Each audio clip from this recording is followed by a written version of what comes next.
Live from the depths of bad cinema, it's Film Flame. Introducing Jack, who is now regretting joining the Film Tangents podcast. Edward, who will probably stop watching movies altogether because of this. And Jake, the jackass responsible for this new brand of episode. And now, the show that will make you stop believing in the magic of the movies, Film Flame.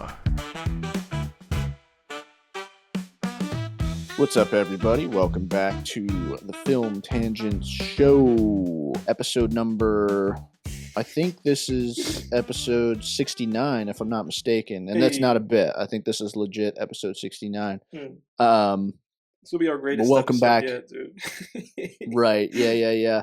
And, I should have said welcome to Film Flame. Yeah. This is the first Film Flame variety of Film Tangents episodes. You know, we want to keep everything fresh for you guys, fresh and so clean.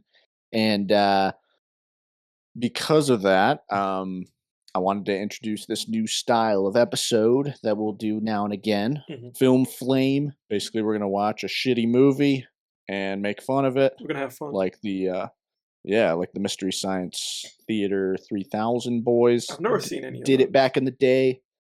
Yeah, I discovered them by accident when I was a kid. I rented. I would always rent Godzilla movies from Netflix, and I rented Godzilla vs. Megalon, but the only copy Netflix had was Mystery Science Theater 3000, and I didn't even know what that was. Like, I just grabbed it. I was like, whatever, this must just be the production company. Like, I was like 8. And then I popped it in, and it's just like the whole thing is just these 3 dudes like sitting in front of the movie, like their silhouettes, like in front of the screen, like making fun of it the whole time. Yeah. And I was like, oh, maybe they'll just go away after like 5 minutes. Maybe this is just an opening thing. Yeah, and I was like, oh, they're not going away, so this is just how I have to consume this movie. So, but no, they're fun. I've watched a few of their things. Yeah, they're good, but not a huge influence, I guess. You know, I don't really look to humans for inspiration. RIP, you know, I just right? look inside. Yeah. Yeah. What the hell was that news thing you sent me? I looked into that too, dude. So it was. This is the complete backstory. So seemingly, Andy Moran, he was like he's the producer, the third Death Grips guy, their producer. He was working with like a visual artist on something that he commissioned that guy to do.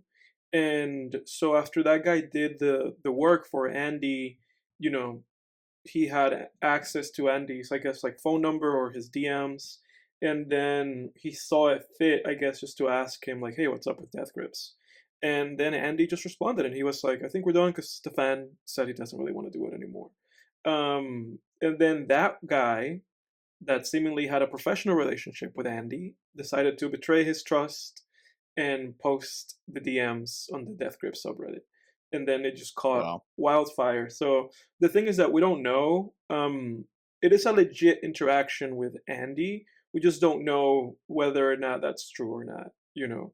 And also, we don't know whether or not that even means anything. Because even if Andy was like, yeah, you know, Stefan doesn't want to do it anymore. Even if that's the case, they've broken up in the past, you know. Like, there was that big time where they posted like a handwritten note that they just wrote like at a diner, you know, where they were just like, we're over, you know, it's over, everybody stay legend. You know, there's a famous stay legend fucking Death Grips. No, you know, when they split back in like 2015. So it's like they've done this kind of shit before, so it doesn't mean anything, you know. And even if and it could be a publicity stunt. And it could be a publicity stunt. And even if it were to mean something, it's like, dude, who cares? Like, we still have the music. They have, I mean, Jesus. I mean, they have like one of the, if not the greatest, like discography for a hip hop group, I would say. I mean, yeah, I don't know what group has a better discography than Death Grips. Like, it's impeccable, you know. Their worst album is just literally Government Plates, and that's still a great album by all accounts. No, it's so good. And I don't think it's that's their worst, but yeah, yeah. I mean, I I mean think it's that's the worst. great. But it's like generally people think generally people think it's the worst album. But and at the end of the day, you and I have a great experience. We fucking went and saw them in person. In Dude, good thing we did that. If exactly, this dude. really is a breakup, Yeah, oh in man, a fantastic concert experience. So it's like, who cares? Even if they're dude. split.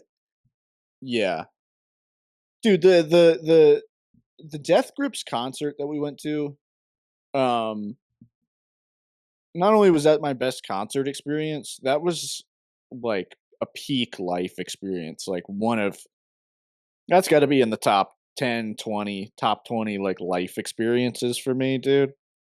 Was that Death Grips concert? Because usually a concert is like, whatever, you kind of go see. Oh, it was good to see them live, whatever.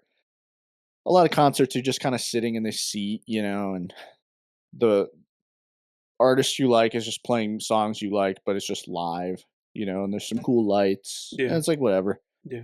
That's how most concerts are to me, anyway. Like even fun ones, even the most fun ones are like, okay, whatever, that was cool.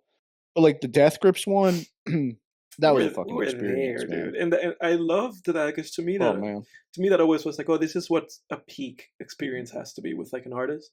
yeah, Obviously they're big in the sense that they're as big as it gets for an experimental project like that. Like an experimental project that started underground. It's kind of still underground, but they're like as big as it gets in that underground experimental scene. So it's yeah, like great to see an act like that in person where it's not going to be like this stadium. It was kind of this very intimate setting, where we're just feet away from these guys as they're jamming their classics. It was great. yeah, Yeah. yeah. It was incredible. Same day we saw Um, Oppenheimer. yeah, Incredible right. day, dude. Yeah, Yeah. yeah. It was an awesome That was weekend. an awesome. I Um, mean, to me, that's gonna go down as like one of the greatest days of my life. I think for sure. yeah, for sure, man. That was so great. That was a great day. Um, oh, by the way, everybody, the movie hasn't started yet. Yeah. In case you in case you were wondering, um, Check the timestamps. I okay there was a topic I had to bring up, dude. Hmm. We were talking last week about the Mandela Effect.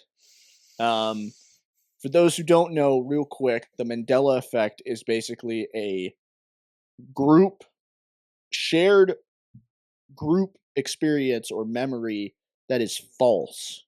Essentially, it's a false memory that multiple people hold. Hmm. Named for Nelson Mandela, who at some point, large groups of people believed died in prison in the 80s, which he did not. And it's since, the Mandela effect has appeared in many other forms. Um, you know, you guys can go look up examples of it. Yeah. I'm not going to rehash it, Yeah, but Nelson Mandela really died from eating way too many of those like Haribo gummy bears. That's the real what? reason. Like he just in one sitting, he just kept going. His wife told him like, "Nelson, please stop." Like he just kept going. That's the real reason. Yeah. That sounds.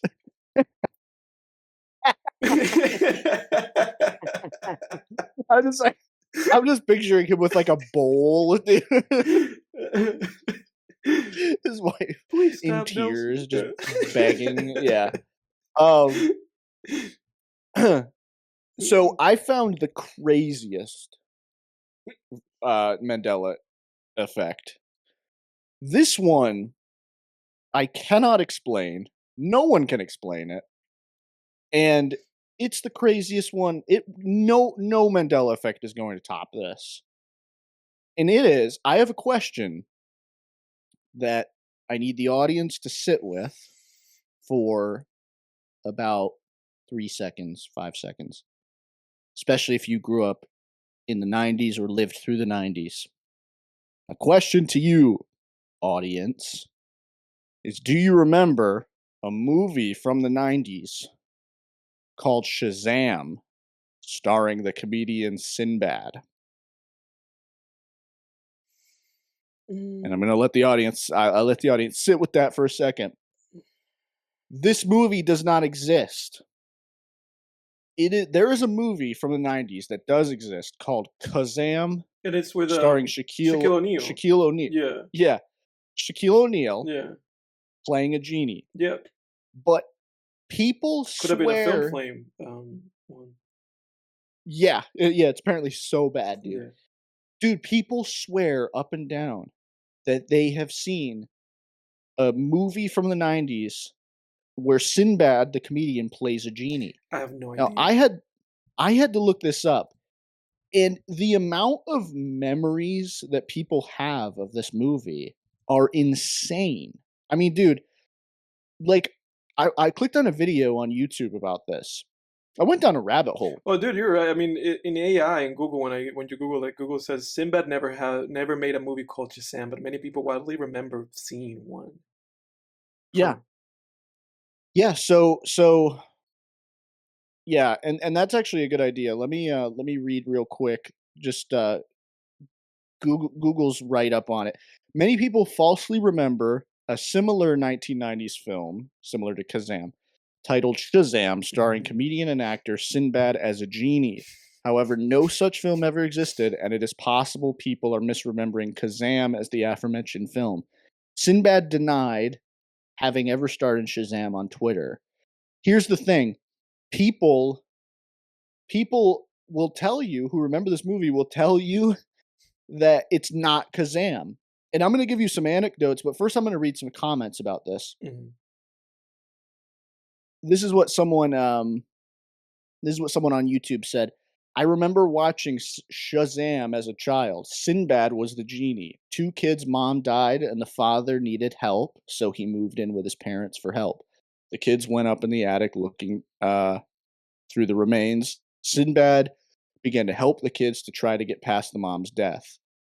She goes on to name all these different plot details. Here's another comment. I remember thinking it was weird that there were 2 separate movies about black genies with basically the same plot and basically the same name. It happened. I watched Shazam and Kazam as a kid. Dude, I saw a comment. I can't find it right now, but I saw a comment that said it was a guy basically saying we had this VHS and our daughter used to wear that thing out, would watch it once a day. And he said he asked his wife about it and she was like, "Oh my god, yeah, it happened." Dude, what is going on? Because here's the thing. Well, let me actually give you this first. So my parents obviously lived through the 90s. I asked my parents about it. My dad said it sounded familiar. Mhm. He remembers the one with Shaq. I have no idea. This doesn't apply to me. Yeah. My mom said she definitely remembers there being a movie about a genie starring Sinbad. Dude, I asked my girlfriend about it. I told my girlfriend about this. Mhm. Dude, she calls her dad. This is a few days ago. She calls her dad Mhm. and she says, "Dad, do you remember a movie from the 90s called Shazam starring Sinbad as a genie?" And he said, "Yeah, with Sinbad." And she was like, and I said to her, "Make sure it's not the one with Shaquille O'Neal." She says, "So you're sure it wasn't the one with Shaquille O'Neal?" Her dad goes, "Nope, no. There was one with Shaquille O'Neal and then there was one with Sinbad." Hmm. I mean, dude, this is insane. And dude, she said to her dad, she said it doesn't exist. And her dad goes, "Well, it used to." You know what the funny thing is? Because I've been looking this up as you're talking about it. Um, there's a IMDb. There's a whole Mandela Effect subreddit, people talking about it, just kind of being like what was going on? Was it because of Kassam? A bunch of Yeah. people in the comments, just like your experience, and just like the things going on with when you ask your family and when you ask your girlfriend. Um, there's a bunch of people just saying I swear. Like somebody said, "I'm 41. I remember it as well. I hated it. It was a terrible fucking movie. Just found out that it never existed. WTF is that?" So people are just mass confusion. And then somebody on IMDb on some like fake Shazam thing that they put on IMDb called "We Found Sinbad's Shazam Genie Movie." They commented saying mass gaslighting. Basically, this is somebody saying that the government erased that, but it actually existed. Oh, mass gaslighting. Yeah, Yeah, yeah, yeah. he said a ghost for Yeah, I whatever mean, reason. so let me go into what the explanations for this are, that people have cited. Right. So people talk about, so Sinbad was a big actor in the 90s. Um, Apparently, I had never heard of this guy until this Mandela Effect thing. Until I learned about this, I'd never heard of Sinbad. Um, but apparently, so in the 90s, you had a few things that sort of that probably caused people's memory to sort of fill in these gaps in the same way each time. So essentially, first of all, of course, you have the Kazam movie with Shaquille O'Neal, right? 1994, plays a genie. At the same time, Sinbad the comedian actually did dress up in a genie-like costume when he presented a TNT marathon of Sinbad the Sailor movies. Um, so people remember, they know that image, right? Sinbad, the name Sinbad, we already associate that with like genies and jinn and stuff like that. And then alongside that, there was also a Hanna-Barbera cartoon called Shazam with an N at the end, I believe. I don't know how much that one really plays into it, but people have cited that as just like a similar kind of word, like maybe filling in people's memories. And then someone on Reddit did bring up a good point. They said, you go into you see all that, right? Maybe you saw the Shazam cartoon as a kid. Then maybe you saw Sinbad dressed up like a genie, right? Presenting the Sinbad the Sailor movies. Then maybe you go into a Blockbuster, right? And you see Kazam on the shelf, and right next to it were the one or two family comedies that Sinbad was in at the same time, right? And then your memory just fills in those gaps, because to kind of like, you know we've been steel manning this the whole time, talking about people's memories, but to sort of like attack it a little bit, to offer some pushback. One thing is that one thing that's noteworthy is nobody can really seem to recall the exact plot of this movie. There's a lot of conflicting kind of stuff. Some of it lines up. I mean, some people are saying the same things, right? Like the kids, the brother and sister finding the genie lamp in the attic. That seems to be a common trend. But I for one, after going down this rabbit hole, have seen multiple different accounts, right, of what the plot allegedly was. Also, and this is the most obvious problem, no one can produce a copy of this. If people had this on VHS, there would be a copy. That you can't just get rid of a film, hard copies of a movie, you know, unless the government's gaslighting us, right?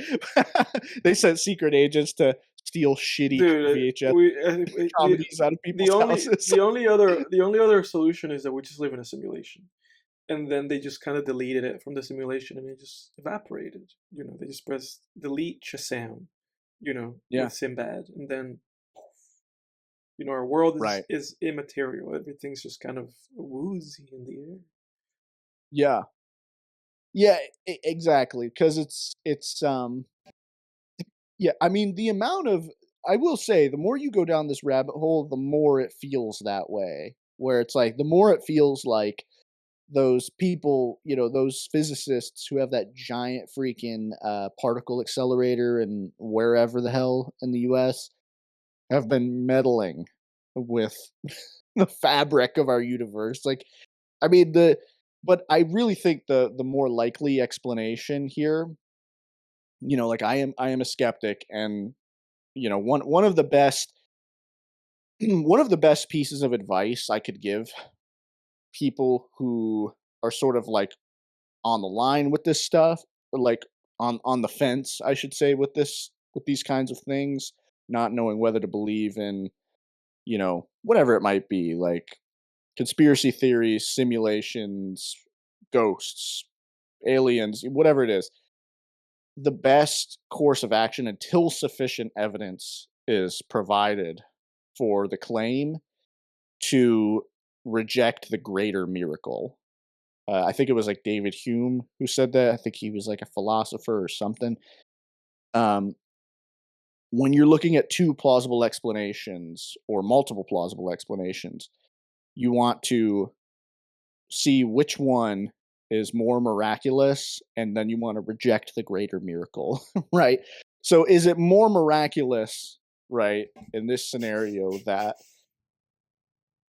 you know, physicists have been meddling with the fabric of the universe, or that the government erased this movie, or Yeah. that the movie somehow got lost and every single copy was misplaced? Yeah. Or is it more miraculous that people just misremembered, they associate Sinbad with genies, they're getting it mixed up with the Shazam movie, and that people are just getting things mixed up, Yeah, I right? think 100%. I think people sometimes just have an unwillingness to be like, sometimes you think Jackie Chan is Jet Li, you know.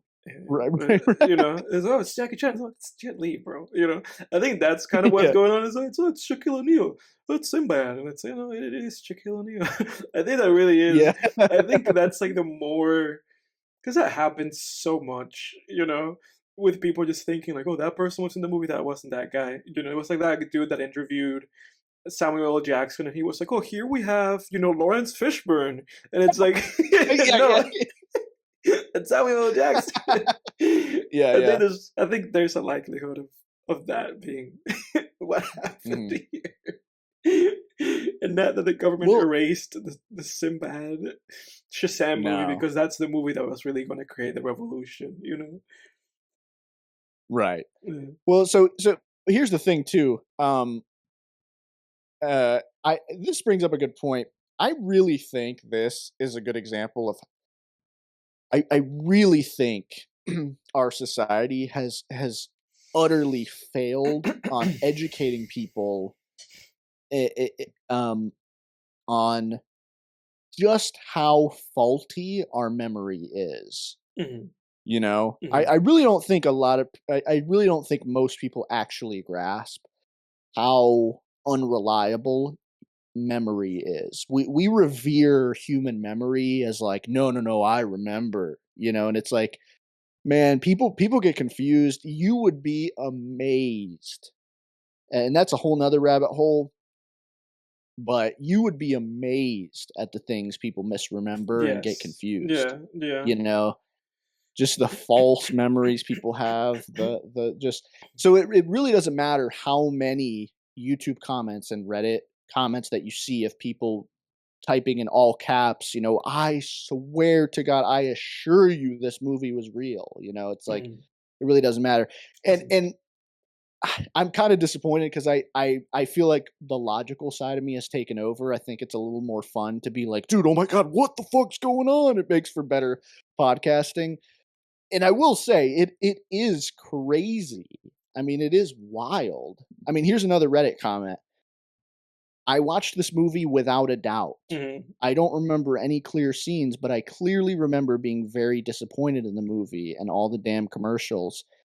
Um, Someone else said, I remember this movie very well. My neighbors had it on VHS and we watched it all the time. Sure they They did. also had Kazam with Shaq, Uh-huh. and we watched both frequently. Mm. Her little brother was a toddler at the time, and he got stuck on a kick where he wanted to watch this movie 24/7. So you can't tell me it never existed. I saw it more times than I cared to.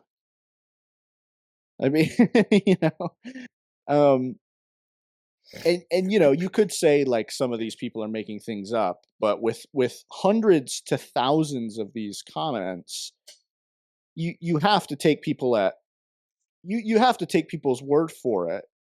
You don't want to, and when I say that, there's a caveat.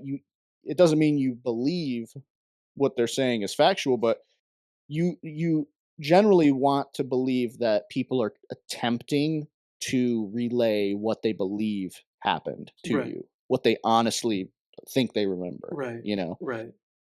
Because it's never helpful to just call people liars. There are some people that outright make shit up, but I would say it seems to me more times than not people are, whether it's a Bigfoot sighting or a UFO sighting or whatever, it's ghost experience, haunted houses, it's people honestly trying to relay their experience.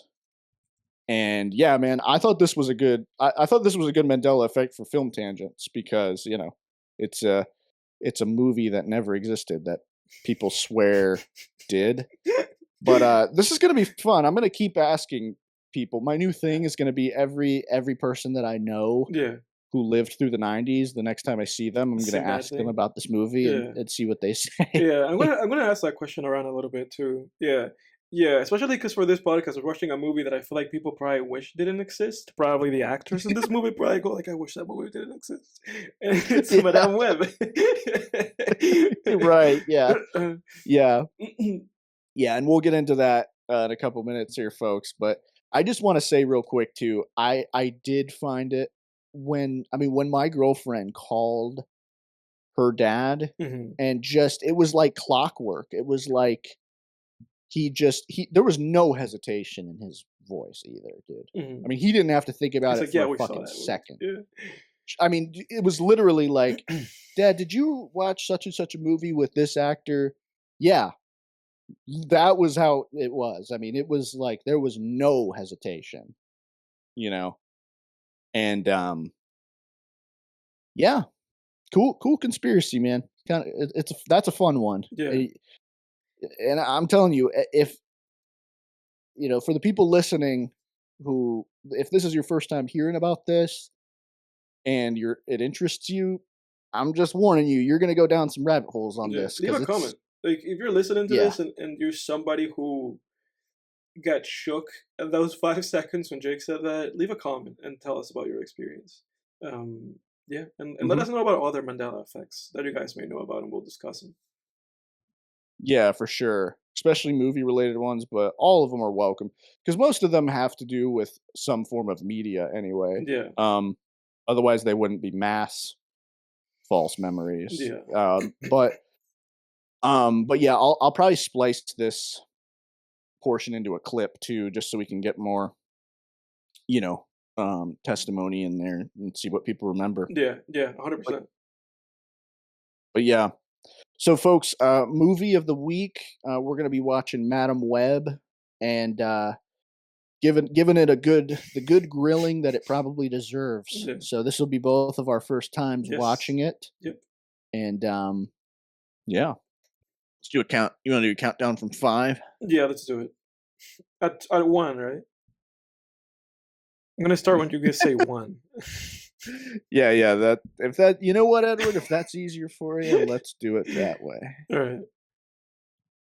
All right, here we go. All right. So at 5. zero, is it at zero or at one? I'm gonna go at zero then. Goddamn, I love this bit you do, by the way. At 1. At one or at 5. zero? I'm gonna do it at zero, dude. You're like Jim Florentine when he's terrorizing telemarketers, dude. All right. 5, I'm gonna go at zero. 4, 3, 2, 1. Okay, All so right. we're back, everybody. This is the start of the movie. Jake, I went at Yep. zero. Yep. We see the Sony logo popping up. We hear some nice music. Oh, I think we're going into the Columbia logo as Mhm. well, and whatever other companies they merged with. I get so confused with these production companies. 100 Years Columbia Pictures. Sony company. So wait, Columbia is what? Like an imprint of Sony? I'm so confused. Dude, I don't There's know. so many of these things, dude. Like, I'm where you're at, where I just have no idea what is and what isn't. It's like when like Yeah. Red Letter Media did that like graph, that thing where they just like broke down like, how that movie. What was the name of that movie? Jack and Jill got made, and like how all these companies Oh just yeah. own each other. It's like, oh, it's too much. Yeah. In association with Marvel. And Marvel no longer Nice. wants to associate themselves with it. Madam Web. Madame Web, dude. For those who hear that, that's the sound of me cracking open my beer. Crack a bottle. Spider-Man, Spider-Man. Isn't this like how Spider-Man like 3 begins? With just the shots of the web. Oh, the amazing. Oh, You know, like when Spider-Man 3, like the one, the Sam Raimi one, it starts. Doesn't it start with like Peter and and shit, Mary Jane, like just kind of like up on some web, and then you see in the background like the asteroid with the thing yeah, landing somewhere in the back. yeah. I don't think it begins that way, but that's definitely a scene It's a early in scene the for movie. sure. Yeah. They're laying in a web. That's the Mandela Effect. Actually, Yeah. Right. they never lay it in a web.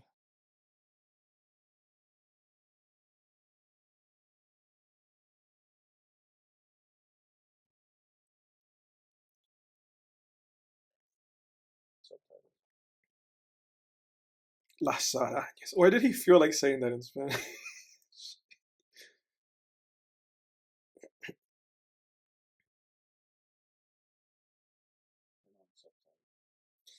It is funny that they're talking about this like las arañas thing, but all he did was say spiders in Spanish.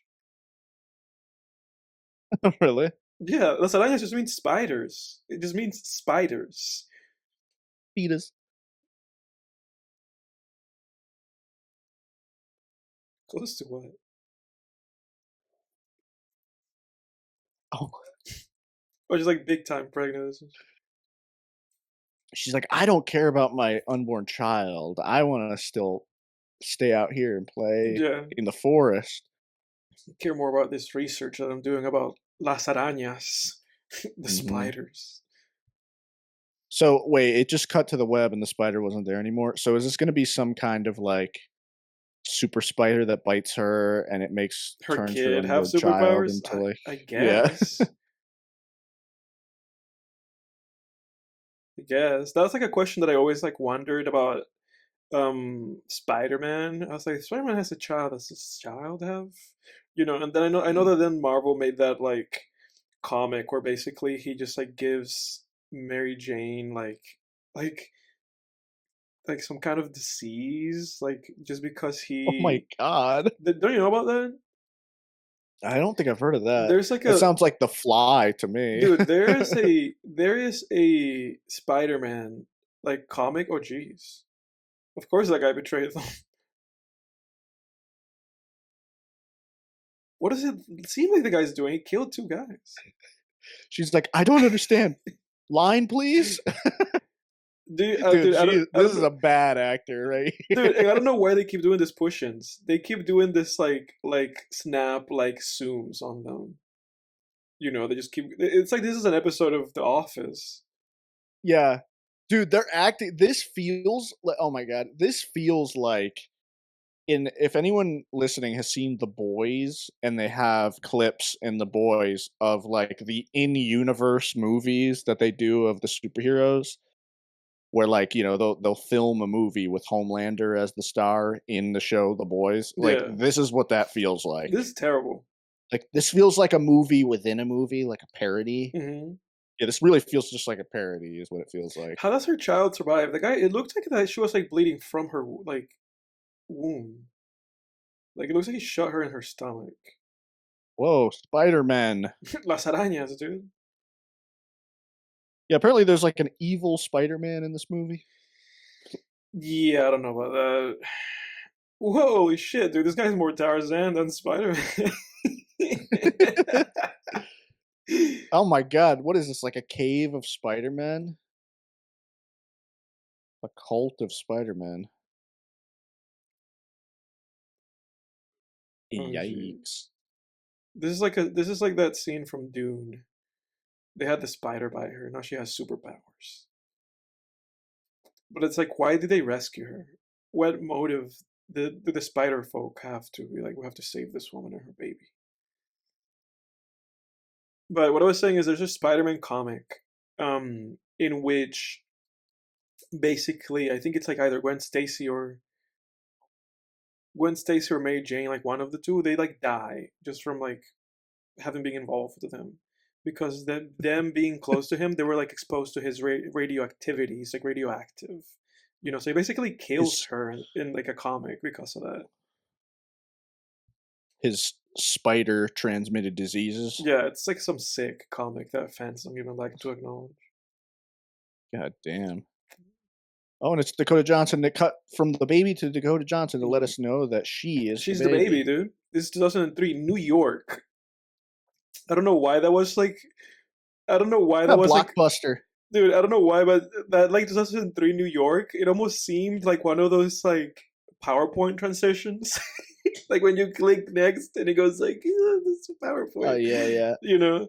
Like it was Yeah. it was terrible. Why was there like a whole shot of just 2003 New York? Why wasn't it like in a corner? But the thing is that you don't have to tell us that it's like 2003 New York. They could have just put 2003 in a corner, and it's like at some point it would have become evident that it was New York. I mean, come on. Somebody could have said like, oh, "Hey, we in New York. I'm walking here." Yeah. Yeah, that's all you had to hear. And you know that you're in New York if you hear somebody say, I'm walking here. I'm walking in. It's funny because that's okay, some girl skateboarding in the streets. Well, I gotta plug my computer in. Dude, that's one of the Spider Woman, that girl. Oh yeah, of course. Because this movie has like a bunch of Spider Girls. It's like 4 Spider Girls.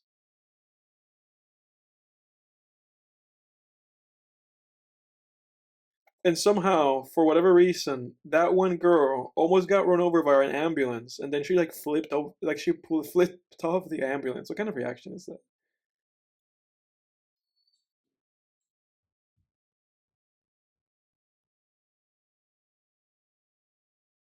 Mm-hmm.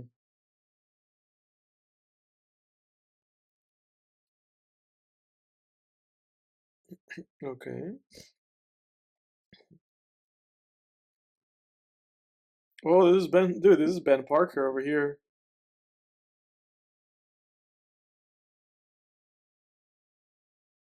Yeah, I just hear Ben Parker. he's Ben Parker, seemingly. I heard about this. Oh, Sydney Sweeney. I heard about this. They like messed up the timeline. They were like, "Oh, we're gonna make it like a prequel to Tobey Maguire's Spider-Man. We'll set it in 2003," and it's like How? he was a teenager by then. Yeah, exactly. Like it's ridiculous. Like this is 2003, Even if it were to be, I mean that even doesn't even fit with the Tom Holland one. It doesn't fit.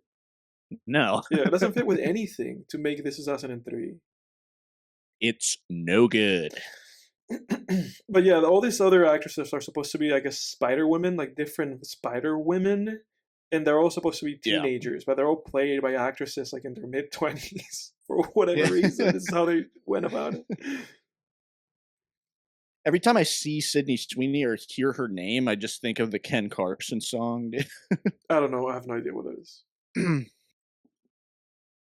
Sydney Sweeney by Ken Carson. I have no idea. I know who Ken Carson is, but I've not heard that song. I didn't know he had a song like that. I don't really listen to Ken Carson. He's all right. He's like Playboy Cardi at Jason, right? Like he's kind of making rage music. Yeah, he's in his label or whatever, his imprint. Yeah.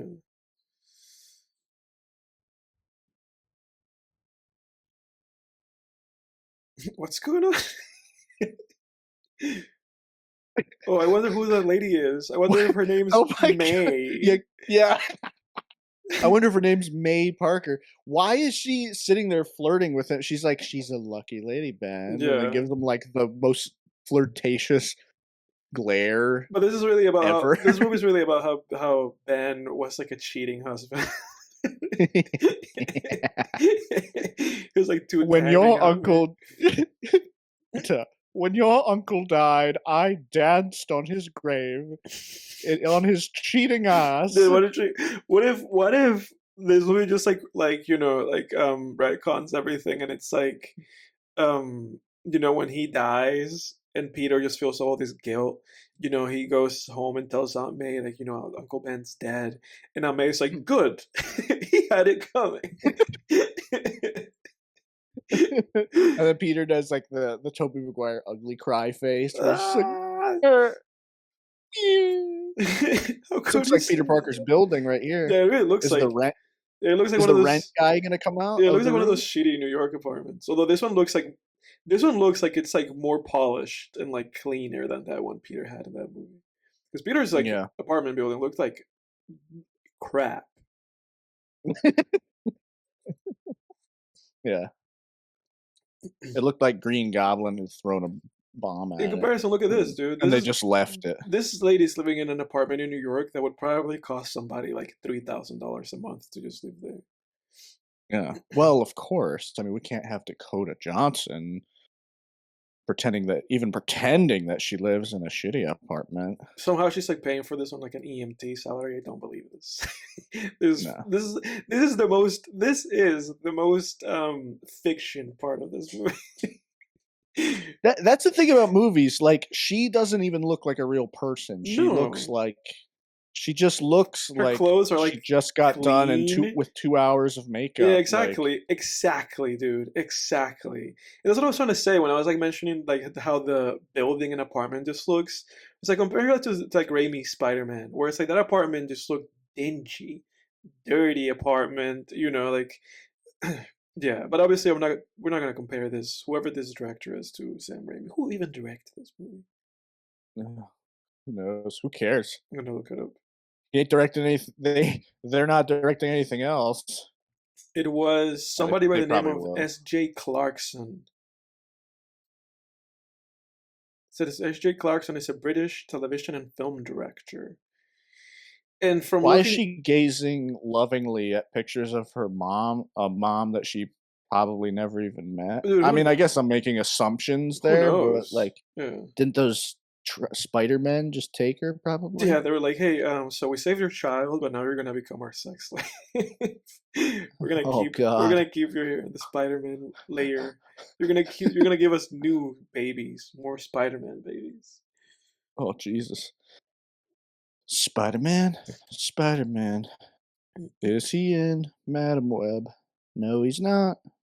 Because Sony couldn't get the rights back. Look out! So we're just watching But I don't. something else. Spider-Man's not gonna show up in this movie. You know, I really do wish that we could learn more about those like Spider-Man people. They literally just had Spider-Man in Peru. That's what this movie told us. Like Spider-Man existed before, you know, Peter came around. There was a bunch of dudes in Peru. Like they really should tell us like what went on with her mom and those guys in Peru. Like what happened? Did she die? Did she just decide to stay there? What was Dakota Johnson's relationship with her mom? Did she even have one? What happened? Right. How much you want to bet that like now Dakota Johnson is in the car and now the car's going to start falling off the edge? Oh, dude, there we 100%. go. Oh, there goes, dude. It's like, yeah, you're an idiot. You didn't even like pay any attention to.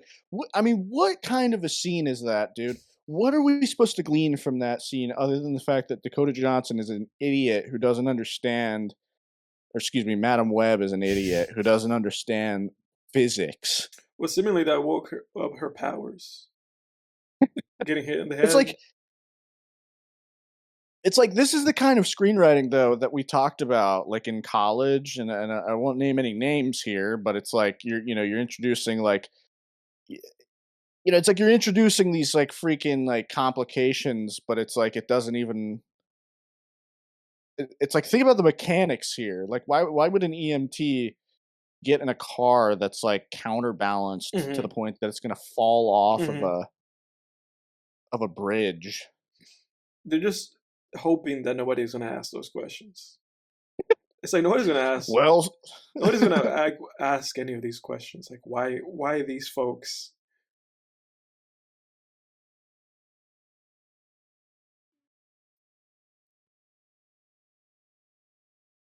So you must be dead. Yeah. Oh yeah, that's how people talk. That's how people talk after life or death experiences, Edward. They make jokes, and they look like they just got out of makeup and wardrobe. Yeah, right. Makeup and wardrobe specifically for looking attractive while you're also wet. Dude, this is like Hollywood is so stupid. Why does Dakota Johnson look like she could win a beauty pageant after she just Almost died. had a near-death experience and almost drowned Yeah. in a river? It's like this looks like a Geico commercial, Yeah, dude. I don't even know if they're outside, dude. I think that's also a question mark here. I don't know if Oh they're yeah, actually dude. They have like a outside. green screen set up. This is, dude. Look, like that's. I don't even know if behind him is real. Like what we're looking at behind him. Dude, it's totally not. Look at that. Dude, they don't care anymore about giving anyone any sort of experience that remotely resembles a an authentic journey into a fictional world. Like it's just everything is a fucking progressive commercial now, dude. I'm gonna ask you a Like, real dude, question. could you honestly look at a frame?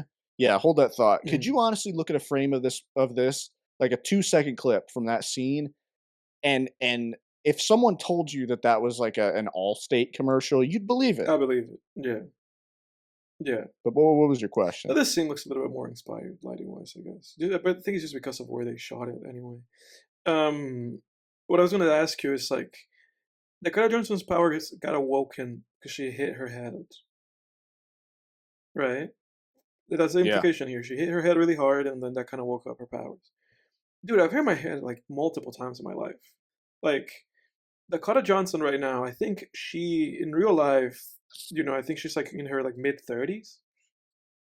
Yeah. Dude, I feel like those pirates would have woken up like when she was like 10. Like kids are always like slipping and sliding like everywhere. Yeah. Like that's the first time she hit her head really hard. Like that's the first time.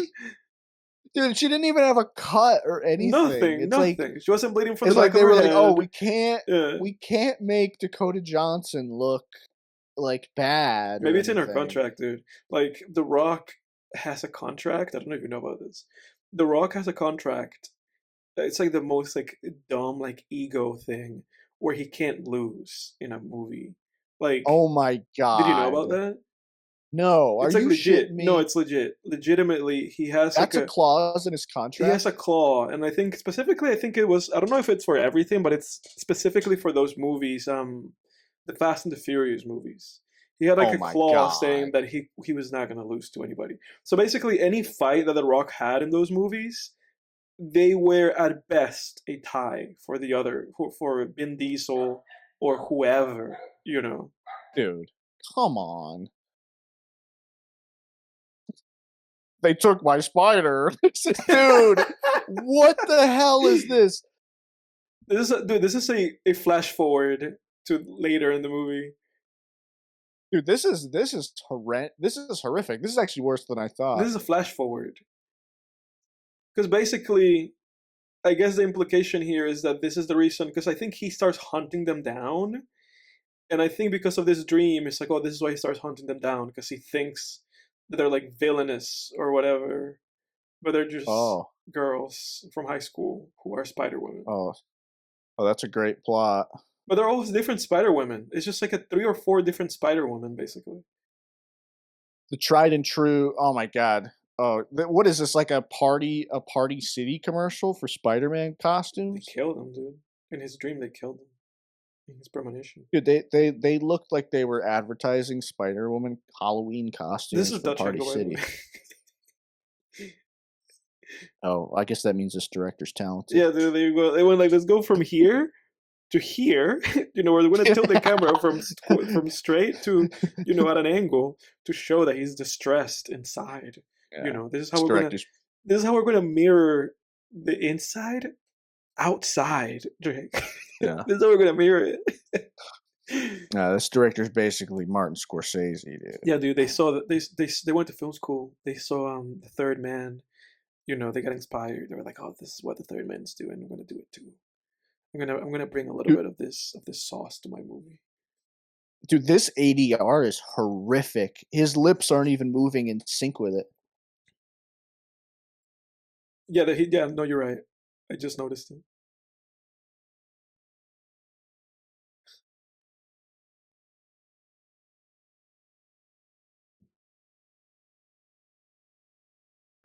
Have you seen the movie Revenge of the Sith? It's kind of like that, where I imagine the bad thing that's going to happen to me, and then I inadvertently bring about the bad thing that's going to happen to me through My my own own actions. hubris. Yeah.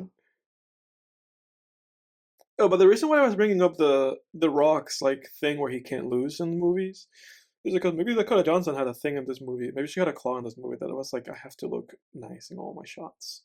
I can't be bruised. I can't be like unattractive. You know, maybe she had a claw that said that. Like this is my own. I need this to make this movie.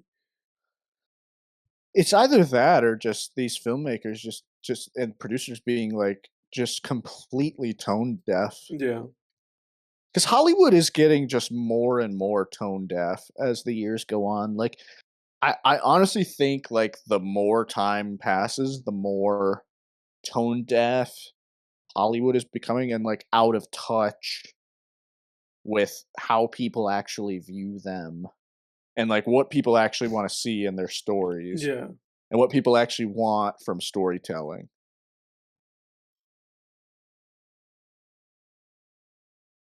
Why would you believe that this guy's actually going to stab the poison? Who is this guy? I've never seen this guy before. His name is Tahar Before I die, Rahim. I have to ask, why are you moving your lips while someone else in another room says the words Back to the is Johnson. recording the words?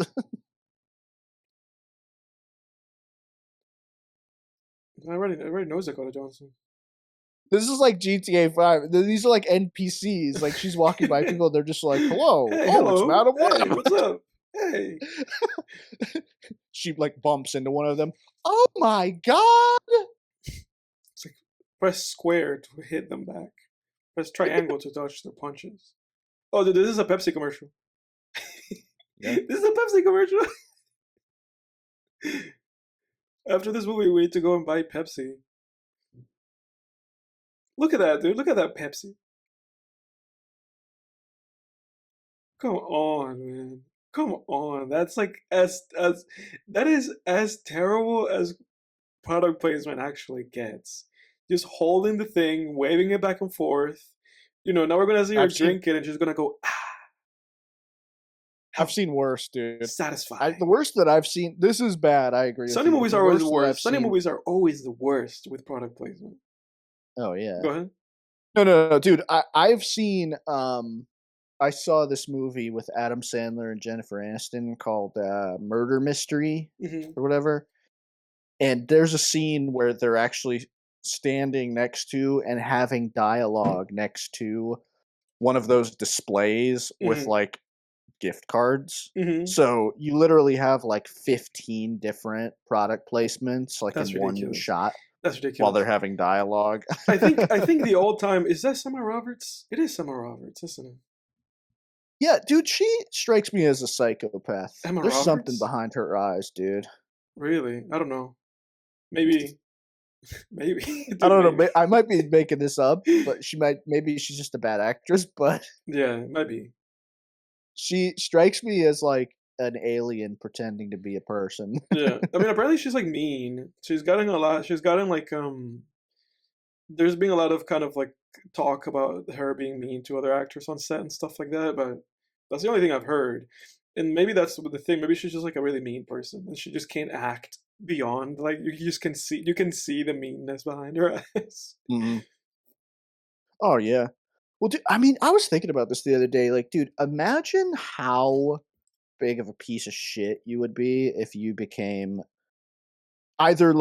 famous as a teenager or like Yeah, just grew up in a famous yeah, family. because that's the thing with her. Because for her, it's both. Because for her, she's sister with Julia Roberts and that whole family of Yeah. famous, influential people. And then she started really young too, so she's been rich and famous forever. Yeah. No, dude, I mean, I thought about it the other day. Like, I don't remember what triggered it, but Dakota Johnson's like all of a sudden just talking about her dead mom. Oh, jeez. Now we're all gonna sit around and act like humans really act and act shocked about you talking about a death in the family. Dude, somehow Dakota Johnson decided to make this about herself. Yeah. She's like, I'm gonna Dude, make what this is baby shower about myself and my mom. I know. No, that's the thing, dude. Like, what is up with movies these days? Like, I feel like Hollywood, like studio Dude, writers, don't there's a even know Pepsi how. fucking thing. There's a Pepsi can on the table. Edward's gonna It's right there. It's on the table right there. every product placement's now gonna It's make you fucking lose right your there. mind. I was gonna say, My like, girl, go dude, ahead. my girlfriend. I swear to God, my girlfriend spots every product placement. Every time we're watching a movie, she just goes like, "Not sponsored by Pepsi." Yeah, dude, fuck that, dude. I was gonna mention like the Jack and Jill, because Jack and Jill they do commercials in the movie, like like the whole like Dunkin' Donuts like Dunkachino like commercials in that movie, and like Subway Oh my commercials. God. I think that's why Red Letter Media like did that whole like takedown of Jack and Jill, because Jack and Jill, it's like atrocious because it's bad, but they also just like jammed it full of product placements, where the product placements are Ugh. literally ads within the movie. That dude, that's They bad. had Al Pacino singing "Buy Dunkachinos at Dunkin' Donuts."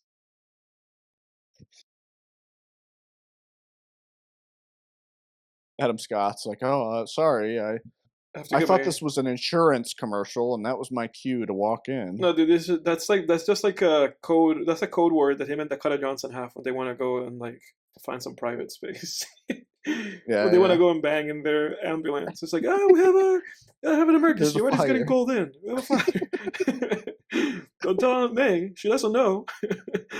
Look at Dakota Johnson giving that guy CPR. She's like, "Is this how? Am I doing it right? Is this Mm, how? This is how they did it on that 5-minute video you guys showed us, right?" yeah. That poor extra. She's like, oh, this woman's killing me. She's like actually just trying to kill this guy. Dude, that's that extra's claim to Yeah, fame. dude, right? It's like I Dakota was. Johnson sat on top of me and pushed on my chest for like 30 minutes during a take. The sad thing is that we don't know if okay, there he is, because we hadn't cut to him in a while. Good on that extra, dude.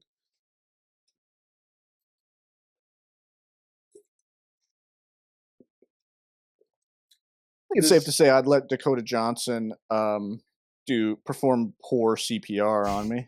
This is like this movie is basically That's So Raven. Did you ever see That's So Raven? Yeah, and she would have the flash forwards. Yes. This is just That's So Raven, dude. Dude, oh my God, it fucking is. It's just That's So Raven. I wish I could remember the That's a Raven theme song. That's So Raven. That's how it went. Dude, it's just That's So Raven. And then Dakota, I think that guy was okay 5 minutes ago. I think it's funny because I imagine like a world where Dakota Johnson like pressing on that guy's chest for so long made that guy actually have like some kind of like health emergency, and then like an ambulance had to be called on set because that guy was like having like a stroke, like a heart attack because of Mrs. Johnson, get the fuck out of the way. You don't know actual CPR. Damn. He's like, "Boss, I think I need help. I'm suffering from shitty editing Yeah, and right. horrible jump cuts." And it is, and I think the bad part about it is we're just gonna see him crash in the background, and it needs to be said that that guy in that ambulance, like their boss and whatever in the ambulance, the guy is 100% without a shadow of a doubt alive. He got hit like pretty like soft. Like that truck was not going very fast. No. You know. Like I guess we'll see what the damage is supposed to be, but that guy should be completely alive. I'm sure he's gonna look like. Yep. He looks like makeup and wardrobe just got done with him. Not a wrinkle in his shirt. Dude, how is he dead, bro? Did anyone tell Dakota Johnson that pushing on people's ribs doesn't actually like revive them? Right? O'Neill! You're covered in ketchup. O'Neill! Ben, get your son Spider-Man to help me. Oh jeez, man, this is ridiculous. This is ridiculous. This is ridiculous. Dude, I really feel like this movie is about to cut away from this movie, and it's going to go to full screen, and there's just going to be like a director that just goes like, all right, cut. And then we're going to cut to like the actual movie, you know? This is ridiculous. That's how bad this is. Listen like, to that that's music. How poorly... Listen to them just like blaring that music like it means anything. Yeah, this is like dude, like that's how poorly made this is. Like it really feels like, ugh. It really feels like we're about to cut away to the actual movie, and this is a parody.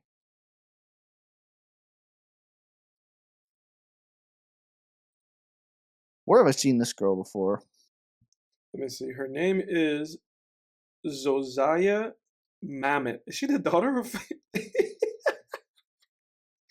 David Mamet? Is she the daughter of David Mamet?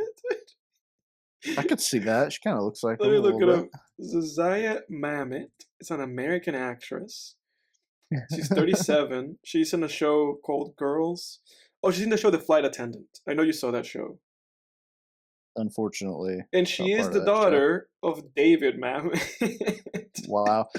Dude, the amount of nepotism in this movie is unreal. Even David Mamet is doing the whole nepotism in Hollywood. Dude, did you just see that? I love how they address in this movie that you can just like photo edit a picture of someone with a shitty Spider person mask and see what their actual face looks like. That's ridiculous. In 2003. In 2003. They're like, oh, well, it's like, yeah, no shit. Of course, like a shitty Hamburglar mask isn't going to hide your actual identity. Yeah. I just think how is it possible? In a world where the only reason why they got Luigi was because he didn't shave his eyebrows. But in 2003, they would be like, yeah, this is these three girls with this technology that we have. Well, how did they get the photos of the girls from his nightmares? I don't know. Maybe I missed something. This movie's so bad. I can't even keep up with how bad this is. Dude, like, same. I'm like struggling to keep up. And I wish that they would have done like I wish that instead of just doing this like quick cuts and like loud noises whenever Dakota Johnson's like seeing the future, I wish that they would do the That's a Raven thing where they would just kind of zoom into her eye and go into a worm, like a wormhole, and be like, "Woo, this is the future." I wish they would do that. Yeah, because this is like dizzying. I hope that doctor just had. I wish that doctor had just been playing like solitaire, like on her computer. Doc, I think I'm back to normal. I look like I can win a fucking beauty contest here. Yeah, right. I look like I'm about to walk the runway. I love this too. They're like, "Oh, this movie's so shitty. We actually have to show a better movie on the TV that the character's watching just to try to remind you that, like, oh yeah, we're aware of what good movies are." Dude, I'm telling you, this director thought they were making a good movie. And they're like inspired by all these old movies. That's why I told you. I was like, oh, she watched The Third Man, and she was like, oh, we're gonna put some Dutch angles in here. She's like, I've been watching old movies. I've been getting inspired, to direct this. Isn't it so? It's so funny how you can just set out to create like something great, and it just and you just shit out a complete turd. Like that is the funny Bono. That is the funniest thing though. Like they probably thought they were so brilliant. Like they were like, "Oh, there's a tribe of Spider-Men in the jungle." And like they're going to kind of look like Spider-Man, they're going to have like webbing on them and stuff. And then Dakota Johnson's going to watch A Christmas Carol, and that's going to tie into the themes of the film. How did that popcorn falling down make it so that glass break? That was so strange. I didn't catch any of that. And a bird like crashed into her window, or was it like a break or something? Well, no, I think it's unrelated. It's a bird. Oh, dude, this is like honestly one of the hallmarks of bad movies. You could see it in Suicide Squad too. That first Suicide Squad movie. Up with this movie. Go ahead. Like it's whenever they do like jump cuts and faulty editing, that's how you know it's bad. It's like, oh man, they have to rely on like just creating this like dream logic. Exactly. It's just I bet chaos. this guy was probably like, "Oh, I'm creating like a Lynchian masterpiece here." It was a female director actually. Oh, okay. Yeah, she thought she was creating a masterpiece. So she was wrong. She thought she was doing something Lynchian here. Dude, 100%. This is ridiculous. And you know what? The funny thing is that makes me. That's like one of the things that makes me sad about filmmaking. Yeah, How often it is that filmmaking is just kind of like a miracle. You know, like it really a lot of the is. time, like a movie being good is like a miracle. Because most movies are shit. And a Yeah. lot of movies, a lot of these directors they go into them with like good intentions. Oh, And yeah. they just crap the bed completely. Well, yeah, that's the thing. I mean, like movies are just kind of Frankensteined in the post Mhm, process, the editing room. mhm. And yeah, I'm sure it's like, you go into this and even when you're on Oh, it's the set, same. you're It's probably the like, same "Oh girl from man, before. The same girl that's the Spider Girl. You saw her in the background. Did you see her? I saw oh, her in this one take. Wow, it's a oh, one Sydney take. Oh Sweeney." my God, there she is. All these actors, they're here. Okay, they cut. I Yeah, I mean, it's like the director was making this and was probably just like, "Oh, this is like," they were on set and they were like, "Oh, this is gonna be so good," Yeah, And then they just it just the sum of its parts in the editing room just turned out to be like absolute crap. yeah, It's like cause you don't realize it's crap until all of the like rock is chipped away, and yeah. then you get to see if it's a black opal or it's shit. Why is this? Why is It's this like? like, Why was that like a weird like Terrence Malick shot? Did you see that? Like that guy yeah, from below. The fuck, yes. dude. That's Unfortunately, I did, Edward. that's the thing though, because it's like it's 100% what you're saying. Because I think the issue we can't just blame the director for everything because obviously they're working within this studio system and it's Sony, and all these Sony movies are terrible. All these Sony like superhero movies, they're all terrible. They haven't made a good one since Raimi made the Spider-Man movies. But besides that, I think something that I'm noticing with this movie is that there is like a lack of cohesive um language. In terms of what the fuck, Yeah, that's what I'm saying, dude. It's all this like jump cut, what the stupid heck, dude. editing. I mean, it's terrible. It's It's what they terrible. did in Suicide Squad too. They would just have all these weird jump cuts to show like Harley Quinn going insane and like the Joker. Like it would cut from It's like slow terrible. motion to Yeah. fast motion, back to And slow it's like you motion. said though, it's like at that point it just comes this like editor's manifesto where it's like it really just means that whatever this director did, despite their best efforts, like it just didn't turn out, and they just had to like chop and screw it to like make it in any way, shape, or form like watchable. And at that point, Yeah. it's like barely watchable. Oh my god. And now it's Oh gonna my cut god, and this dude. didn't happen. Oh my Dude, god. oh, Like she's dude, seeing a vision if for every one of the three oh, girls.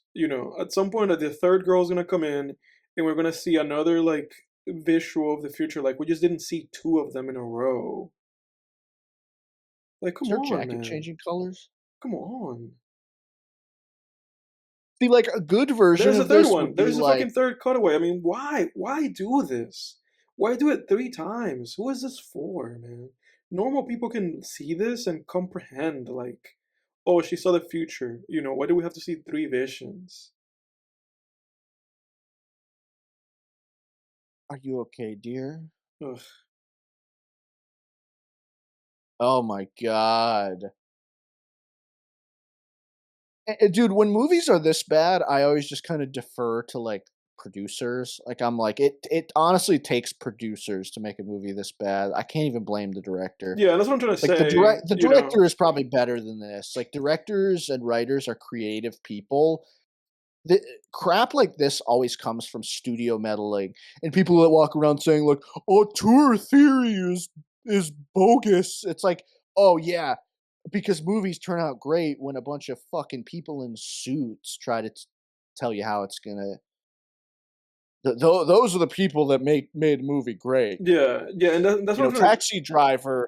Taxi Driver is such a great movie because, you know, a bunch of producers Told in suits Scorsese what told to do. Martin Scorsese. Yeah. Yeah, they told Scorsese what's what. They had their notes. It's like, no, Scorsese had a fucking vision Ugh. and they made it. You're gonna die. You're gonna die if you stay here. Get up, come on. The heck, dude. Oh, that's a funny line. My mom told me never to talk to strangers. Right? Did you hear that, Edward? Yeah. That was It was funny. very believable from a 20, like a an actress in her mid-20s.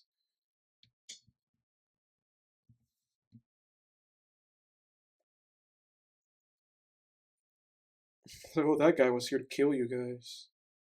Trust me, bro. The thing is, the thing about stories too is like there's a good version of this, you know. Yeah. It's like almost every story you've ever seen, with the exception of like M. Night Shyamalan ideas, are like there's a good version of it, you know?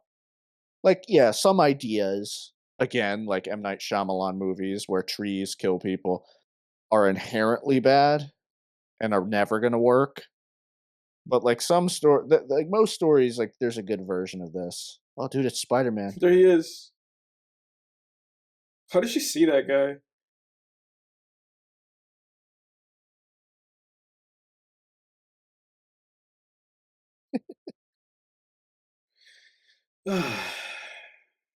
Be like a good version of this would have been like she got on the train, and then she had one fluid vision, Exactly. right? Of like, Exactly. you know, and it Not was like a three. scene, like a Yeah. Tarantino scene where like, you know, a long like 5 minute scene where the guy comes on the train, kills them in an interesting way, and then it flashes to her being like, "Oh my god, that was all fake." Yeah. I don't know though, dude. Like, I think like one huge horrible trope that nowadays is being overused needs to be eradicated is this whole trope of like people seeing things that aren't real and talking to people that aren't there. Right. That shit drives me insane. What other example do you have of that? The boys, like they did like a Fight Club twist in season 4. Really? And it was like, what? This isn't original. Like Yeah. you know what I mean? It's like the whole fucking like, oh, this person is actually just part of your psyche. It they did it in Fight Club. That's it. It's been done. You know, but nowadays they have all of these things, or like a dead person talking to somebody, you know? Like in that shitty ass flight attendant show. It was like, oh, you know, she's like talking to the dead guy the entire show. What in the hell is going on? Why did the police even try to apprehend Dakota Johnson? I don't understand. Dude, I don't understand Dude, what's happening. do you know how easy it would have been in Better Call Saul, like for Jimmy to have been just talking to like a hallucination of Chuck Yeah, or right, of his something? brother. Yeah, he was never there. Right, but the writers and the creators of that show were like, that is a stupid ass trope that is like dumb. Yeah, it's dumb. It's dumb. And even when it's worked, it's always been teetering on being like, well, that almost didn't work. Yeah.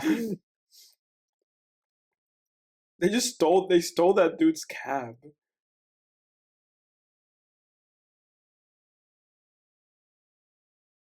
But what I Dude, was this dialogue. dude, what I was trying to say before is that, you know, part of the issue that I've seen in this movie, that I'm just gonna put the blame of this on the director, you know. And again, I know they're working in this kind of producer studio bullshit system, but it is that they just have not had a cohesive like visual like language for this movie, you know.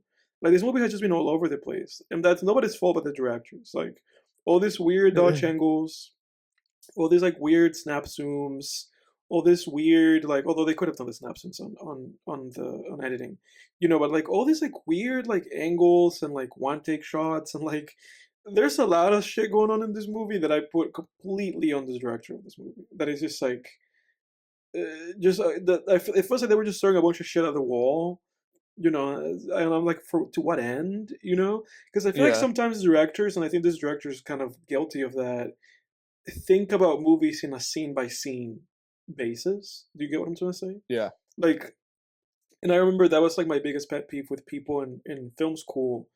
Um, that a lot of people would talk to me about, like, people would talk to me about like an idea for a film that they had, and or like people's actual executions of like third and fourth years who were there, and it was just basically like, oh, every scene is just a new idea, like instead of being like every scene is like a continuation or reincorporation or new way of doing kind of like the same thing throughout the film, it's like, oh, Yeah. everything is just a new fucking thing.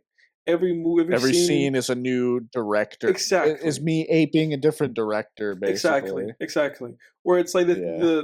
where it's like, the essence of these great filmmakers that people love so much, like, whether it's Kubrick or whether it's Lynch, is that they have this kind of very identifiable style. And it's like, if Yeah. you're praising a director because you can identify the style, why in this movie are you copying The Third Man, copying like, Terrence Malick, copying, just a bunch of different things in every scene, and it's like, it's not Yeah. cohesive, it just makes it feel like you're watching like every move, every scene is just a different movie. It's pretty silly. Yeah. That's a great point. It's pretty silly, and that's like the thing that I can blame the director of this movie for that. Everything else is the studio. Them casting the older actresses that don't fit the part, that's the studio. Them cutting this movie into like this hodgepodge like mess, that's the studio. But there's some fault of this that Yeah. just falls into this director. It's a good point.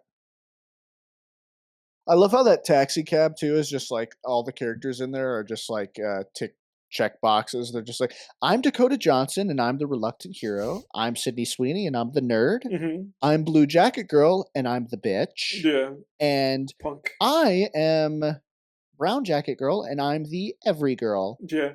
Yeah. You gotta fit. You gotta get one for everybody. You gotta fit the whole audience there. What I don't understand is how they're doing this, like, the Dark Knight, like, computer following them around the city, like, thing. Like they're Mhm. what's his name? What's the name of that guy? Morgan Freeman on The Dark Knight, where he's just like watching everything at all times. That whole like Oh yeah, yeah. the whole Yeah, the Patriot Act sonar things that they thing. do in that movie. Yeah, the whole sonar thing Yeah, where they yeah. just see everything and everyone at all the time and just invading everybody's privacy.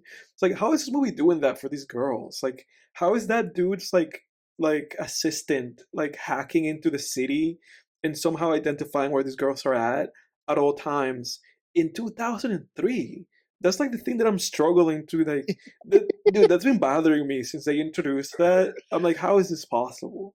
How is this And possible? why set the movie? Why set the movie in 2003? Like it Exactly. doesn't. I mean, why? Exactly. And I think it's because they felt like, I think it's because they got to like a crux, right? Where they were like, well, we need to implement a level of technology into this movie. And we need the audience to be dumb enough about technology not to question what we're doing, but we need to set this back enough into the past to retroactively try to do other things. And they were like, well, 2003. It's like, but how? Why? Because it's like, I'm Mm. watching this and I know that you guys are doing way too much, that a lot of this stuff is coming across as like, this movie's coming across as if it was shot like into, like, the technology and what they're doing is more of like a 2012 kind of thing than a Yeah, 2003 thing. yeah, yeah, yeah. When fucking Spider-Man 1 with Toby took place in 2003, there was nothing like this in that movie. No technology. It was just some dude. Yeah, I just looked up why does Madam Web take place in 2003. Snyder further reported that after Sony decided to instead plan for the version of the character played by Tom Holland in the MCU Spider-Man films exist within this film's continuity, this timeline needed to be adjusted to align with that character's age. That's the problem too. They're all just trying to like fit into this Yeah, stupid ass like yeah, timeline. none of these It's like, movies how about make exist a? within themselves. You know, I know. I know. It's like, how about just make like a decent movie? I don't think anybody cares anymore about like continuity of the this shit. Yeah, crossover shit. I mean, I don't yeah, know. yeah, and I that's really realized I really realized that shit was over when I saw Deadpool and Wolverine, hmm and I was like, "Holy shit, this is so bad!" And hmm I like it doesn't even matter that these two characters are meeting. yeah, and that's the thing, dude. Because I think for people, the novelty of that stuff is just over. For most people, you know, because at the end of the day, that Wolverine movie was still very successful. But for most Yeah. people, like the novelty of that kind of stuff is done. Like we saw it be. We've been in a world, right, where we've had movies just having this crossover continuity with one another since like Captain America: The First Avenger, you know, or like since the second Iron Man movie or whatever when or the Mm. first one, whatever whenever the first Iron Man 2008, you know, we've had all these movies that are just cross-referencing each other, acknowledging themselves in timelines, post-credit sequences. Oh, this one listened to the Thor movie, this one listened to the Captain America movie, this one listened to the Hulk movie. In 2012, right? This was 12 years ago, 13 years ago. That's when we had the first Avengers movie, where all those stories coalesced, and then we had all those characters together, you know. And then from there, we had another Avengers, a bunch more Iron Man movies, a bunch more Captain America movies, a bunch more Black Widow movies, and Thor movies, and then they coalesced into the Avengers 2, you know. And then we had Mm. even more of that stuff. And then they added the multi-universe stuff, you know, in like 2017, you know. Yeah. And then all They're of like, that now every movie that you ever saw on the shelves of Blockbusters in the exactly. same So multiverse. then that all of that coalesced in Infinity War Part 1 and 2, you know. It just feels like somehow they ran it into the ground, you know, Yeah. for the better part of 2 decades. They ran that whole gimmick of crossover storytelling and multi-universes into the ground, and somehow they just have decided that they're just gonna it feels to me like the logical thing to have done after Infinity War, you know, after Endgame, would have just been to reset, like just hit a hard reset button and just go like, let's make standalone like superhero movies, you know, and forget about Yeah. this whole thing because we burnt it. And somehow they said, no, we're just gonna keep doing this. We're gonna keep doing this. You know, I don't know, man. It's so Dude, you know what exhausting. the sad part you know what the sad part about all this is? None of it was ever even that good in the first place, dude. Mm-mm. Like, Iron Man is fine. Yeah, The first Captain America is okay. The first Thor movie's like it's whatever. whatever. So that's like it's actually The kind of a bad Avengers thing. movies are whatever. Infinity War is great. I'll Infinity War give is it great. that. Yeah, that's like the But is there one. any movie in the Marvel universe that besides in the MCU besides Infinity War that you can honestly look me in the eye with a straight face and tell me was great? Like, come on. Mm, mm.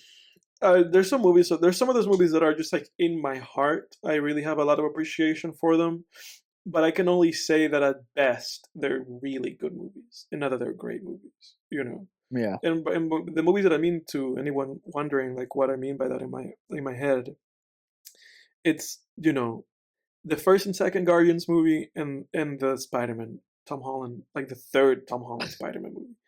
You know, Yeah. those are the only. I love this. Dakota Johnson's like, "Wait, that spiders can crawl walls just Oh like my the wall god. crawler Oh my guy." god. I love how this movie too thinks it's like funny and it's not It's not funny funny. at all. No, it's not funny. And the Dude, funny, this is the most dude, unfunny movie I've but ever it's seen also in my like the lack life. of committing to the bit, right? Because if you're really gonna do Yeah, that, yeah. if you're really gonna do that, commit to it. Like, do you remember the dramatic like weight of that scene in the Raimi movie? You know, the Yeah. close-ups, like the music, like how he was building up to that moment. If you're Of really him gonna climbing have the a wall. bit in this movie referencing that, commit to the bit. Even play the music. Mm. They own the music. Play the exact same music that Raimi did. You know, try to like just commit to the bit and then have it fall on its face. But instead of that, they just put the camera on the ceiling, have Dakota Johnson try and fail, and then end scene. You know, Like there's not even a committing to the joke. It's like you're just expecting the audience to laugh while making the minimum amount of effort, you know. And that Yeah. part of that is what's offensive about this, dude. That it's just like lazy, you know. Oh yeah. Why would Dakota Johnson, Madam Web, why would she leave them in the forest? Why Alone. wouldn't she just take them with her? Yeah. She's leaving them alone, where they're definitely gonna get attacked because the movie has to have action in it. Cassie told us to stay here. Who was the wardrobe person? Whoever did the wardrobe in this movie needs to get fired, man. Dude, I can't take how, like, pristine and pretty they all look. Like, they're in the middle of the woods after almost getting murdered. Mhm. And just getting to the middle of the woods like that, you would just be super sweaty. Next piece of bonding dialogue, please. Or Jake, she's troubled because her parents are rich and they don't pay her any attention. Did you know that? Hey, do you guys ever wonder why we all talk like Kim Kardashian? For some reason, they're having like a Breakfast Club like bonding scene. Oh no. Yeah, dude, you're right. They totally thought this was gonna be like the Breakfast Club. They were like, "Oh, this will be like the Breakfast Club." There's no honesty in any of this. Mm-mm. Oh yeah, Elaine, we're gonna really go and do something really stupid and get murdered. You want to get murdered by not Spider-Man? Spider-Man, Spider-Man. Spider-Man. For some reason in this movie, he's a villain. He's gonna kill Sydney Sweeney, and he's gonna kill Madam Web. Look out! Here Here comes evil comes the Spider-Man. psycho Spider-Man.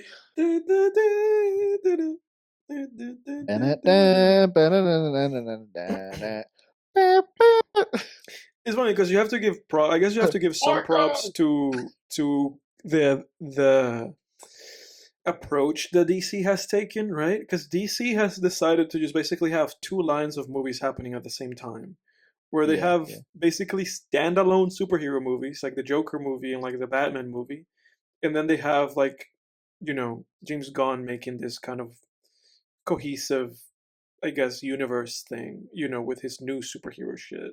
I feel like that's a decent approach. I prefer that to what Marvel's doing right now, which is just doubling down, you know. Because at least they're Yeah. giving people standalone movies. At least it's like, oh, we have the Batman, and now we're gonna have the Batman 2, and the Batman was a great movie, you know. Um, Oh my god, guys, look, we're inside of a 50s nostalgia, therefore 80s nostalgia diner. that extras Yeah, is looking at me. yeah, no, did you see the Superman trailer or like the James Gunn Superman? I saw like the snippet of him flying. That's it. That's all Yeah, I saw. yeah. I saw the teaser or whatever. Yeah. Which like nowadays teasers are just trailers and then trailers are like The whole movie. highlights of the movie. Yeah. Whereas the teaser should just be the trailer. It should just be like this 1 minute random Yeah. thing. I don't even know why they feel the need to advertise those movies so much because it's like people are gonna go see them. You know, people are gonna turn out to go see Superman. All that you need to do is just make it be good. Like if the movie is good, people are gonna turn out and go see it. You know, Oh yeah, this is totally how girls at diners act when a booth full of dudes are gawking at them. right? They think about going and talking to them. Yeah, right. That's exactly what they do. That's They exactly what they nervously do. yeah, yeah, yeah. Guys, this is what girls do. If you sit in a booth together and gawk at women at a bar, they're gonna then nervously try to go and Why talk is to she like? you. That's what'll happen. And she's like redoing her like shirt. Dude, has the writer of this movie ever met? Were they even a teenager or were they just born at 30? Let me look up who Like, even did they wrote just this pop fucking. out of the womb as a 30-year-old? Do they even know how teenagers behave? Yeah, because that's the thing. Because even though this movie was directed by a female director, it was written by a bunch of dudes. It was written by Kareem, Matt, and Burke. So it shows how much Kareem, Matt, and Burke know about women. Has that ever happened in the history of the world? A bunch of dudes in a booth giving the creep eyes to women, and And then the they girls being react like, positively to "Should we that. go Yeah, talk to them?" yeah, Yeah, it's like complete role reversal. It's yeah. like Dude, listen to this. it's like So this movie has story by credit by those three dudes, right? Kareem, Matt, and Burke.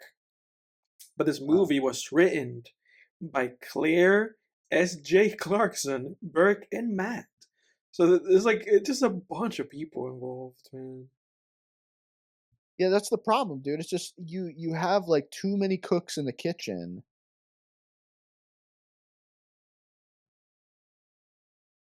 Oh god damn it. I never would have guessed.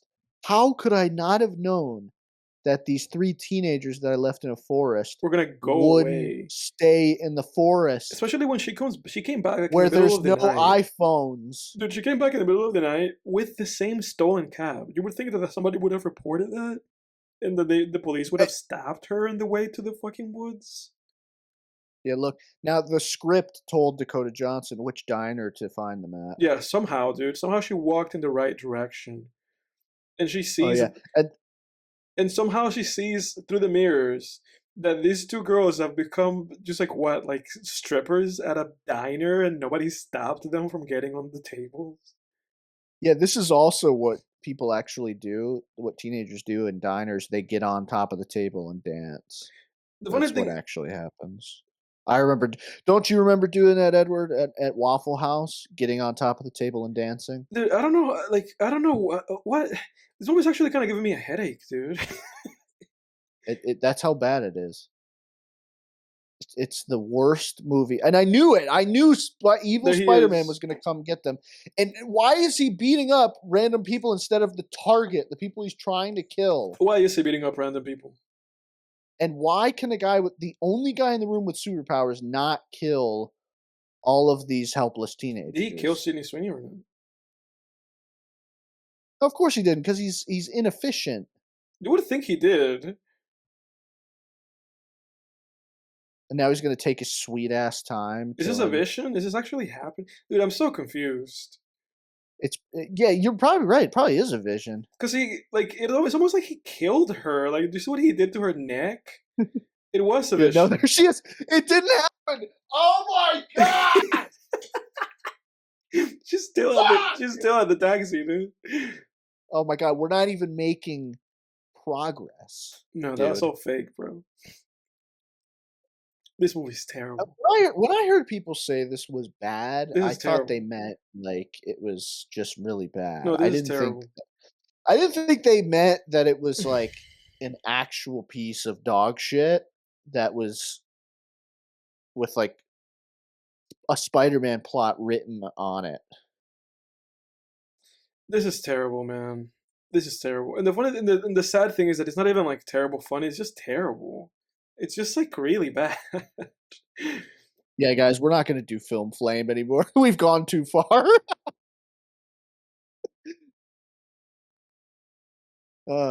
We should have just done a normal episode. Dude, this is Oh, now we get to see more yeah. dancing Now we on get to top see of more dancing. tables. We get to see more of this, whatever the heck this is. Uh-oh. Now the every girl is gonna join them on the table. Yeah, this is ridiculous. This really is. This has to be one of the worst movies like ever. Of all time. Like this is ridiculous. Like I know that's just a hyperbole to say that, but come on. I mean, jeez. I mean, come on, man. It's so funny though. I will say this: it is crazy how much wardrobe can do. Because earlier today, like Snapchat knows some things about me. I think because it's always showing me in the news section stories about Sydney Sweeney, and like, um, I think Snapchat knows my type. I think it knows your search history. That's for sure.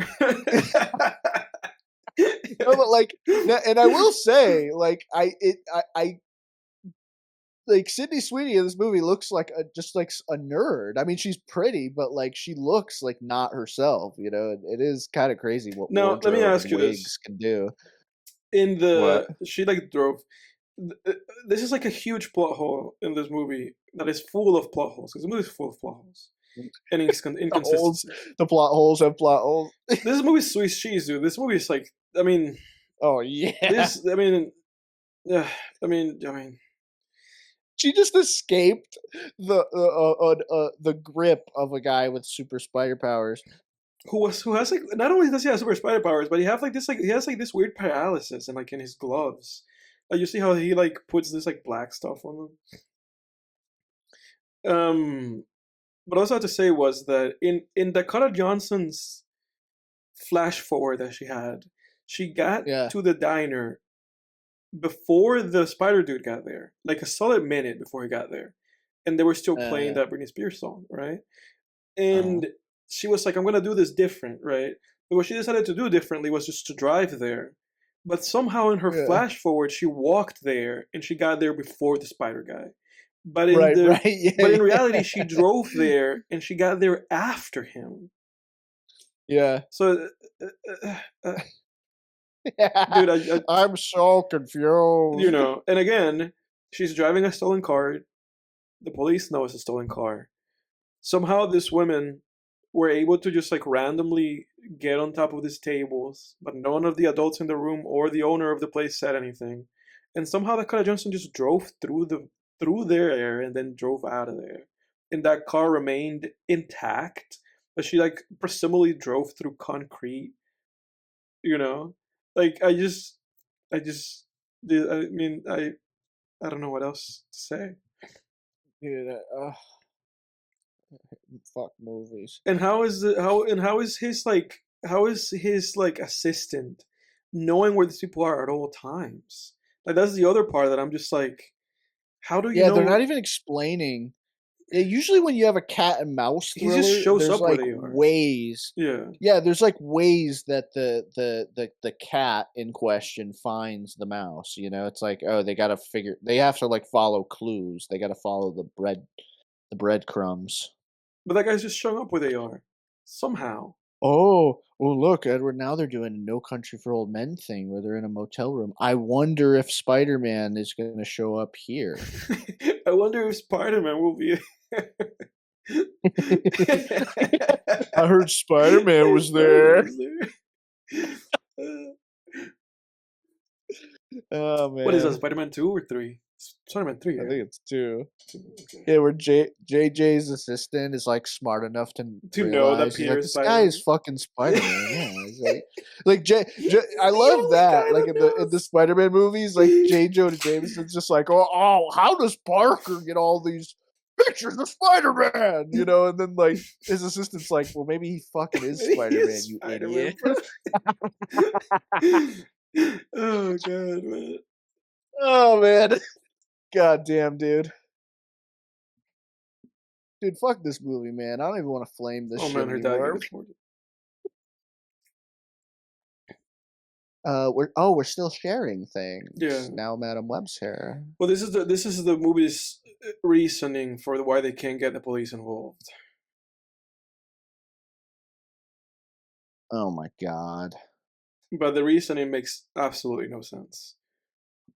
And Dakota Johnson seemingly allowing, because this girl just basically said that she's like living off of her own efforts, but she said high school girl. So Dakota Johnson, you are basically now a witness to what is, basically just like a way of some kind of form of child abuse, you know. So it's like it really is your responsibility as an adult to get the authorities involved. Yeah. Get this girl into a home where she doesn't have to be working for a living at like 16 or whatever she's supposed to be. But we'll see. Dakota Johnson's probably gonna adopt her, Jake. You'll see. It's probably gonna get adopted by Dakota Johnson. The shit with David Mamet's daughter, just like finding them through for like Means, ad hoc technology, reasons. Like it's just like it's so lazy because it's like it's not even hard to like just have the villain follow with like some breadcrumbs. Yeah. Like it's not hard at all. It would be more interesting. We would spend more time with that guy, and hopefully, like they are able to show some like interesting aspect of his character. You know, instead he just magically appears when the plot needs some complication. Right. It's like, why isn't he there now? Why isn't he there like right now? You know. Oh, Dakota's gonna leave them again. I love how we keep calling her Dakota and not Madam Web because she's not a real character, dude. She's just the actress. Her name is Cassie Webb in the movie. Isn't that funny, Jake? That her last name is Webb. Yeah, that is really funny. Oh, dude, it's kind of like it's like Spider-Man because Spider-Man shoots webs, right? Mm-hmm. Is that why they? Oh, wow. But the sad thing is that at least Peter's name is Peter Parker. You know, like his name is not Peter Spidey. You know, this lady's name is. That's my favorite. This lady's last name is Cassie. Her name's Cassie Webb, dude. How funny would that have been if Stan Lee just named him Peter Spider? Peter Spider. Peter Spider. I wonder who Spider-Man is, dude. Could you imagine, like, Jonah Jameson calling him, like, Spider! Go take some pictures of Spider-Man! Wait a second! I can't really do J.K. Simmons. I wish I could. Even! This is I so can't. stupid. His voice, he has, like, a weirdly, like, high-pitched but also growly voice. Like, yeah, he does. He's unique. Oh, that was okay. I can't get the pitch right, dude. Dakota Johnson showed up at the scene of the crime.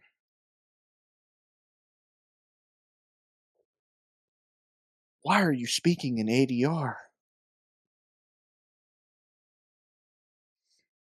How is this happening? She can see the future, Edward.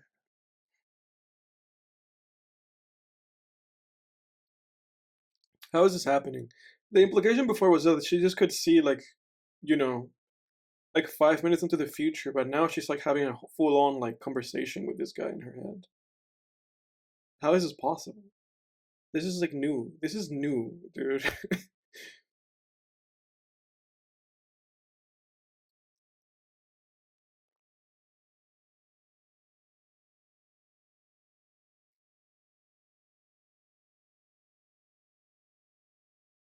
Keep up, Dakota Johnson. We've known this for the past hour. Oh my god, this is that guy, dude. Did you know that was that guy from the beginning? Wait, from the jungle? Dude, did you know it was him?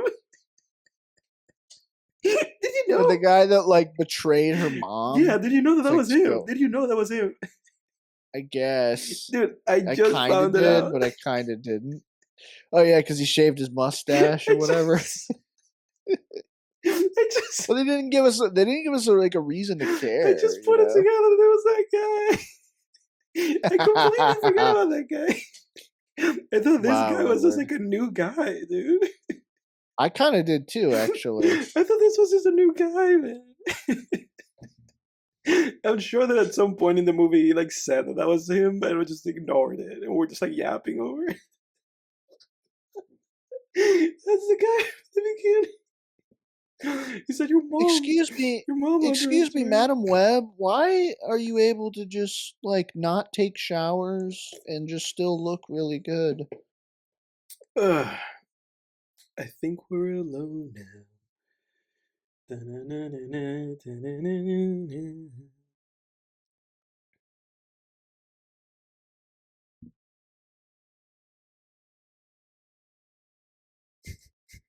So these guys' hands are really sticky with a substance.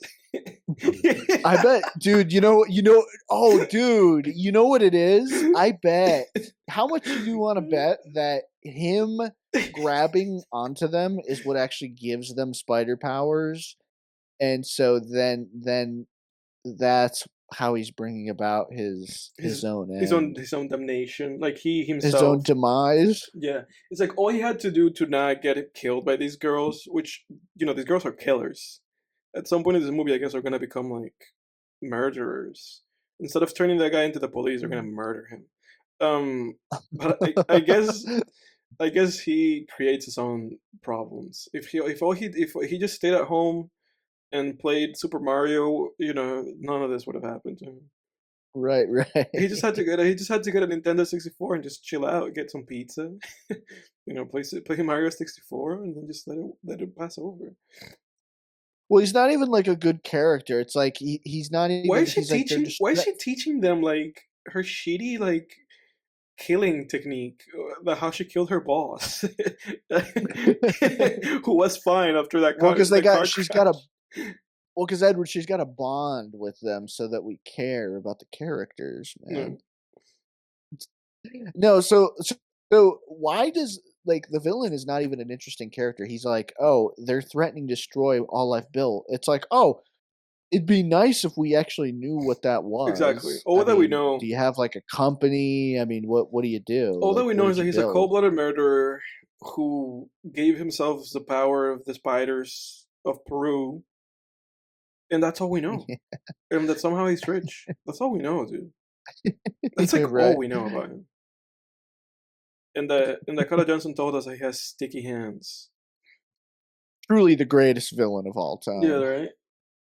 Dakota Johnson was like, "The guy's hands are really sticky and gross, and so don't let him touch And you." so let's just like not get near him. Okay, thank you. Cut. Perfect. Dakota, we're still rolling. Cut. Dakota just calls the shots. Oh wow, I gotta go to Peru. And that girl's like from Peru. He's like, well, once again, the girls that I'm protecting, for some reason, I can't be with them.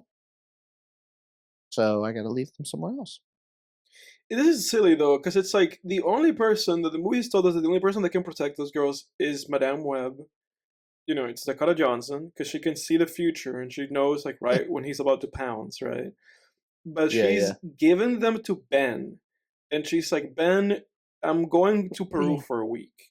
So basically, Wait, she's so Edward, expecting you're these telling girls me to that survive for a whole week, dude. For a I whole know, right? week. Wait. So Edward, you're telling me that Uncle Ben Parker can't see the future? Wait.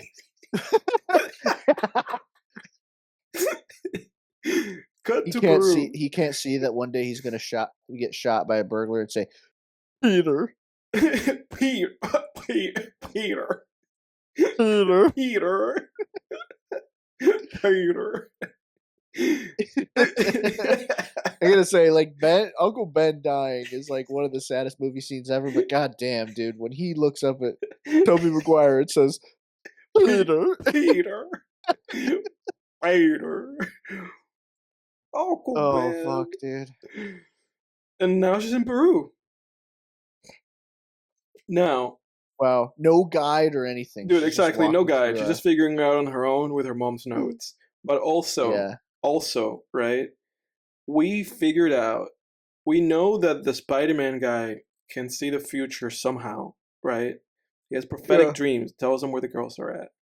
We know that he has a super scientist assistant that throughout this movie has been able to tell him exactly where these girls are at all times. Yeah. Right? And somehow, despite all of this, we are to assume that Dakota Johnson, who committed a crime of stealing, she committed a Grand Theft Auto crime. And she also committed the crime of running that same car into a into a diner. And then she kept that same car, went to a motel and parked it outside. And then she drove that same stolen taxi to the airport and successfully left the country and went to Peru for 1 week. Dakota Johnson, the criminal, Dakota Johnson. Dakota Johnson's committed a bunch of crimes in this movie. Yeah. Dakota Johnson, the criminal, did all this. And so then we're also supposed to assume that while Dakota Johnson, the criminal, did all this, those women were safe in the US for 1 week while she was in Peru hanging out with the spider people. These are all things that we're supposed to assume, dude. I love how her power just gives her exposition whenever she needs it. Right? She's like it's like this. It's almost like the script is being fed into her superpowers, or rather, her superpowers hold within them the script for Sony's Madam Web. Yeah. and then transfer bits of information slowly to her. Yeah. It's like Dakota Johnson, what do you have over there? Is that the script? Yeah. Is that the This script? guy's like, yeah, so my people and I, we lived in a Disneyland ride. This is it right here. This is where we killed your Filled mom. with, yeah, we killed your mom inside of a Disneyland ride, complete with artificial lighting and chlorinated water. Yeah.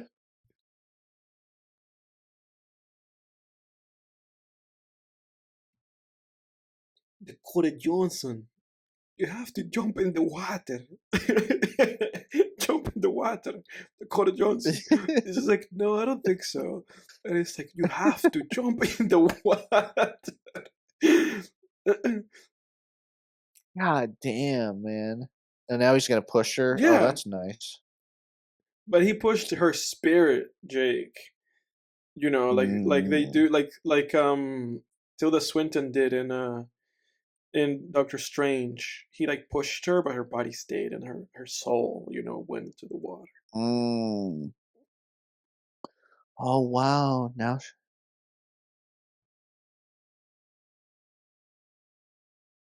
I think that guy killed that lady because she was like rude to him. Do you see how she took the umbrella and she was like, "Thank you for the umbrella." Like, I think that guy's the hero of the movie, dude. We're just seeing like his motivation. Like that lady teaching was people like manners, dude, like that like dude. American lady was just like rude and racist to him.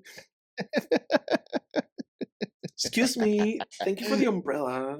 It's like, I'm gonna kill that. I'm gonna kill that woman. Yeah. Las arañas. Does that mean arachnids or something? Dude, it just means the spiders, bro. It means the spiders. Spider-Man. Comes from a long lineage of people who live in the Amazon. No, Jake, answer me why in this 2-hour movie, like this movie's not long enough, why in this 2-hour movie are we just recapping the beginning of the movie? Well, this is a recap. We already saw this. We saw all of this. Yeah, no. None of this is new information. Yeah. Right. It's like Madam Web has to know it. Why would they put the prologue at the beginning of the movie if they were just going to show us again? Why not let us find out the information through Madam Web? Also, why make this movie because it's really bad? Yeah. But that's beside the point. That is beside the point. And now we're basically learning her mom's reasoning. Like her mom basically always planned on getting herself bit by those spiders, I guess, because she knew the spiders were gonna give her daughter superpowers.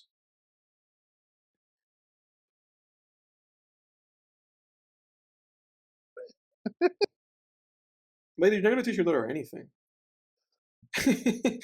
Dakota, cry. It's cry. That's your cue. Yeah, she's not even crying though.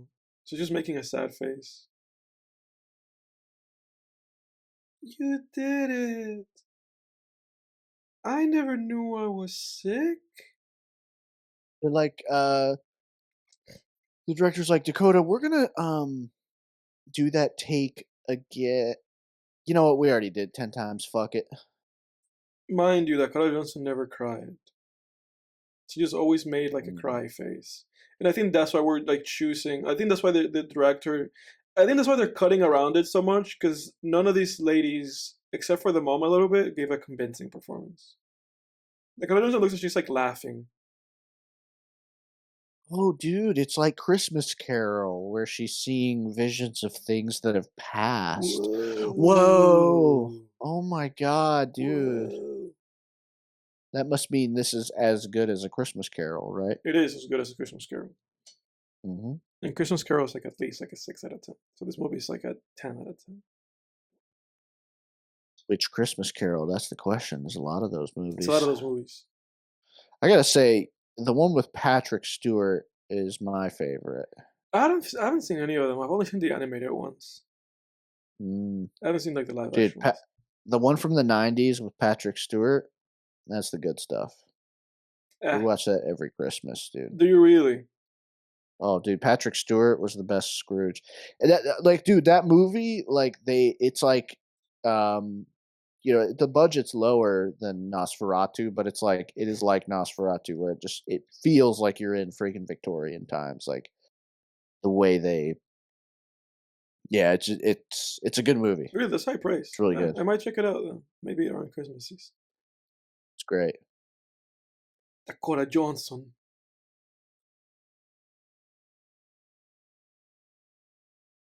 What? Why is she the only one though? That other guy got beat by the spider too. Oh, he said great power. Great power will come. She's gonna be like, wait, and with great power comes yes, great responsibility. With responsibility, great power. It's also funny to me that they always choose to have those words be said differently. Like every movie, they just say the same stuff but in a different way. Like in the newest one, like when Aunt May, in the Peter Parker ones, like when she tells him that in that third movie, she also says it like in a weird way. Like great responsibility comes with power, greater, and then she like greatly, yeah. It's like what we're gonna have great. Listen, we're gonna have great responsibility, and with great responsibility comes great power, and we're gonna make responsibility power again. Why not just do it the same? Why not just go and say it the same way? Why do they have to change it out? Like we all know it's with great power comes great responsibility. Just have them say that,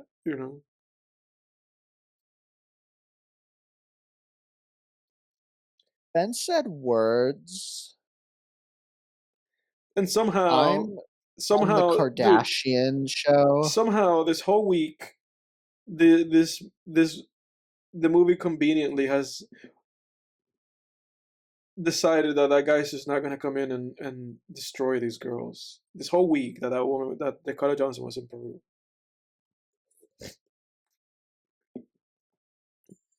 Oh.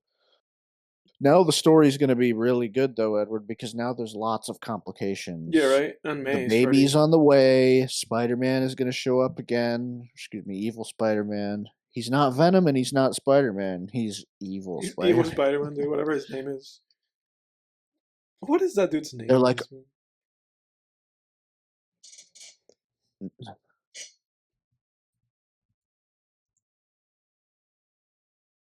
Oh, and because they're helping another person, they're going to put themselves in a harm way. That guy's name is Ezekiel. So Ezekiel is going to come for them. Yeah, but they didn't really need... Like, Ben didn't really need this girl to come with him. He could have just taken he could have taken his wife himself. Yeah, it's so stupid. Dude, I literally think that this movie would be no quality difference. Oh, now David Mamet's daughter's going to see them on the security camera. This movie there'd be no difference in quality if every time they spoke, all they said was shitty dialogue, shitty dialogue, shitty dialogue. Dude, it's ridiculous. This is ridiculous. This is ridiculous. This is ridiculous. This is ridiculous. Dude, this is 2003. David Mamet's daughter, she's like giving me PTSD now because I'm actually remembering her from The Flight Attendant. She was like the worst character in fiction that I've ever seen. I quit that show. Oh my god, because dude, you know that me and my partner, that we watched that show, and we literally were just like, "Fuck this show." Dude, I can't even. It was the worst experience of my life. Like, I can't even believe I stuck with that show. Like, I can't believe you stuck with that show either, dude. Why do you do that to yourself? You're like a glutton for punishment with these TV shows.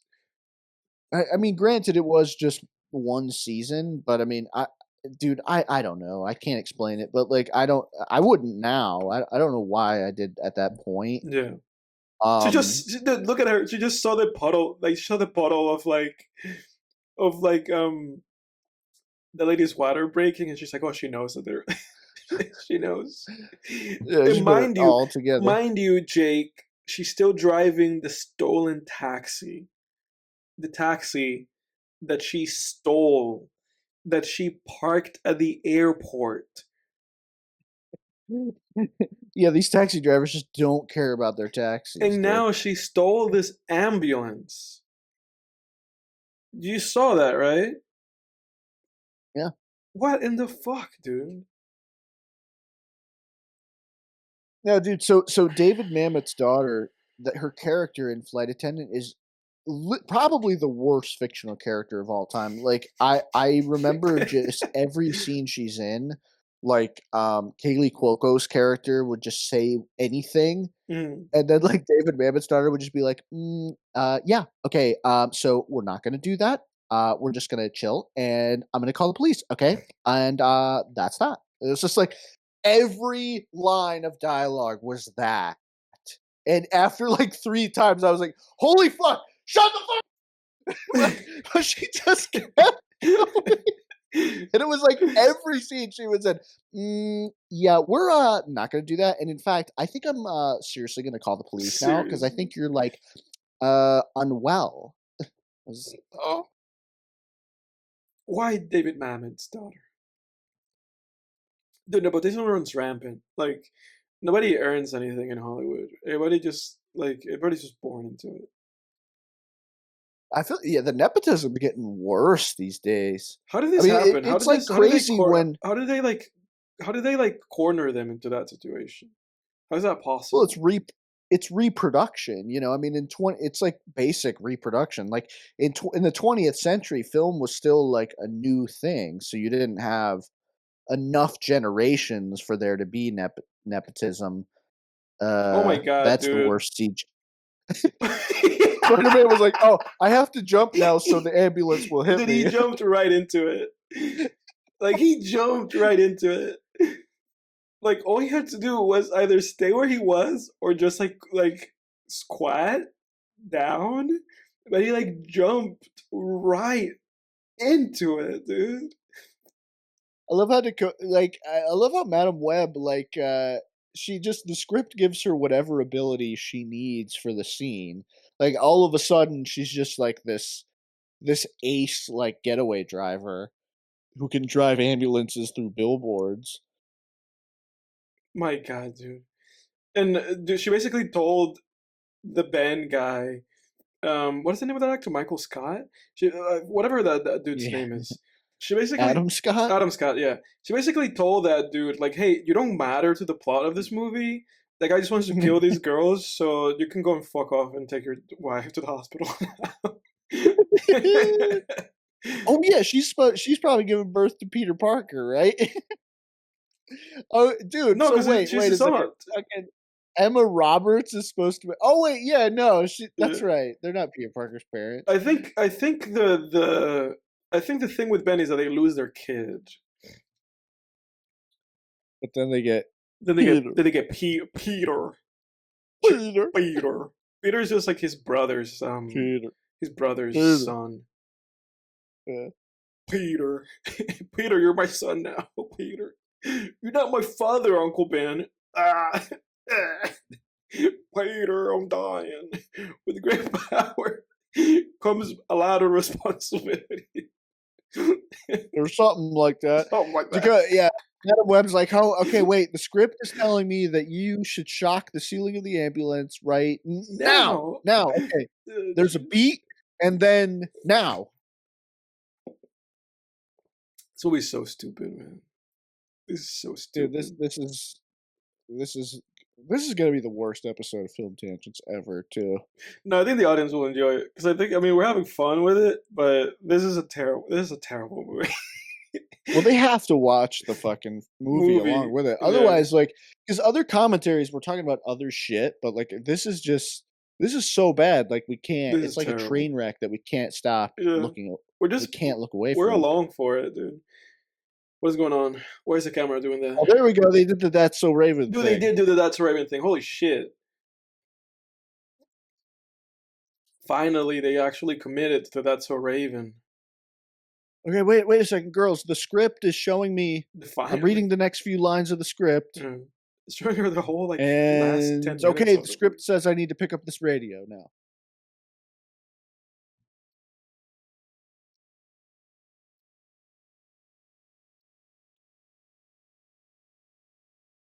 Excuse me, is that a stolen ambulance that you're in? Who is this?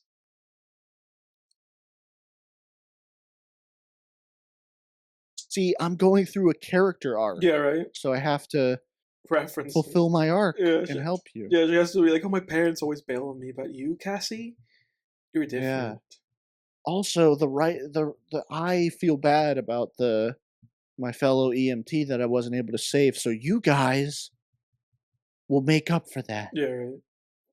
Her boss that she actually killed by pressing on his chest incessantly. Well, it's because he didn't give her a third week of paid vacation that she asked for. That's like, why she did that. I'm gonna kill you. I want to press on your heart. Pop, pop, pop. So did that Kill Bill like yeah, she was like 2 weeks of paid vacation and no fucking dental. Yeah, dude, it's like, you know how in Kill Bill she like learns that like 5-point kill technique or whatever. She just goes like pop, pop, pop, pop, pop, and then he's like dead. Yeah. Madame Webb learned like how to press on people's chests and kill them. It's like studying. Yeah. So it's just like someday I'm gonna get the opportunity to save my boss from dying. Yeah. But instead I'm gonna kill. Because he didn't give me that raise I asked for. Yeah.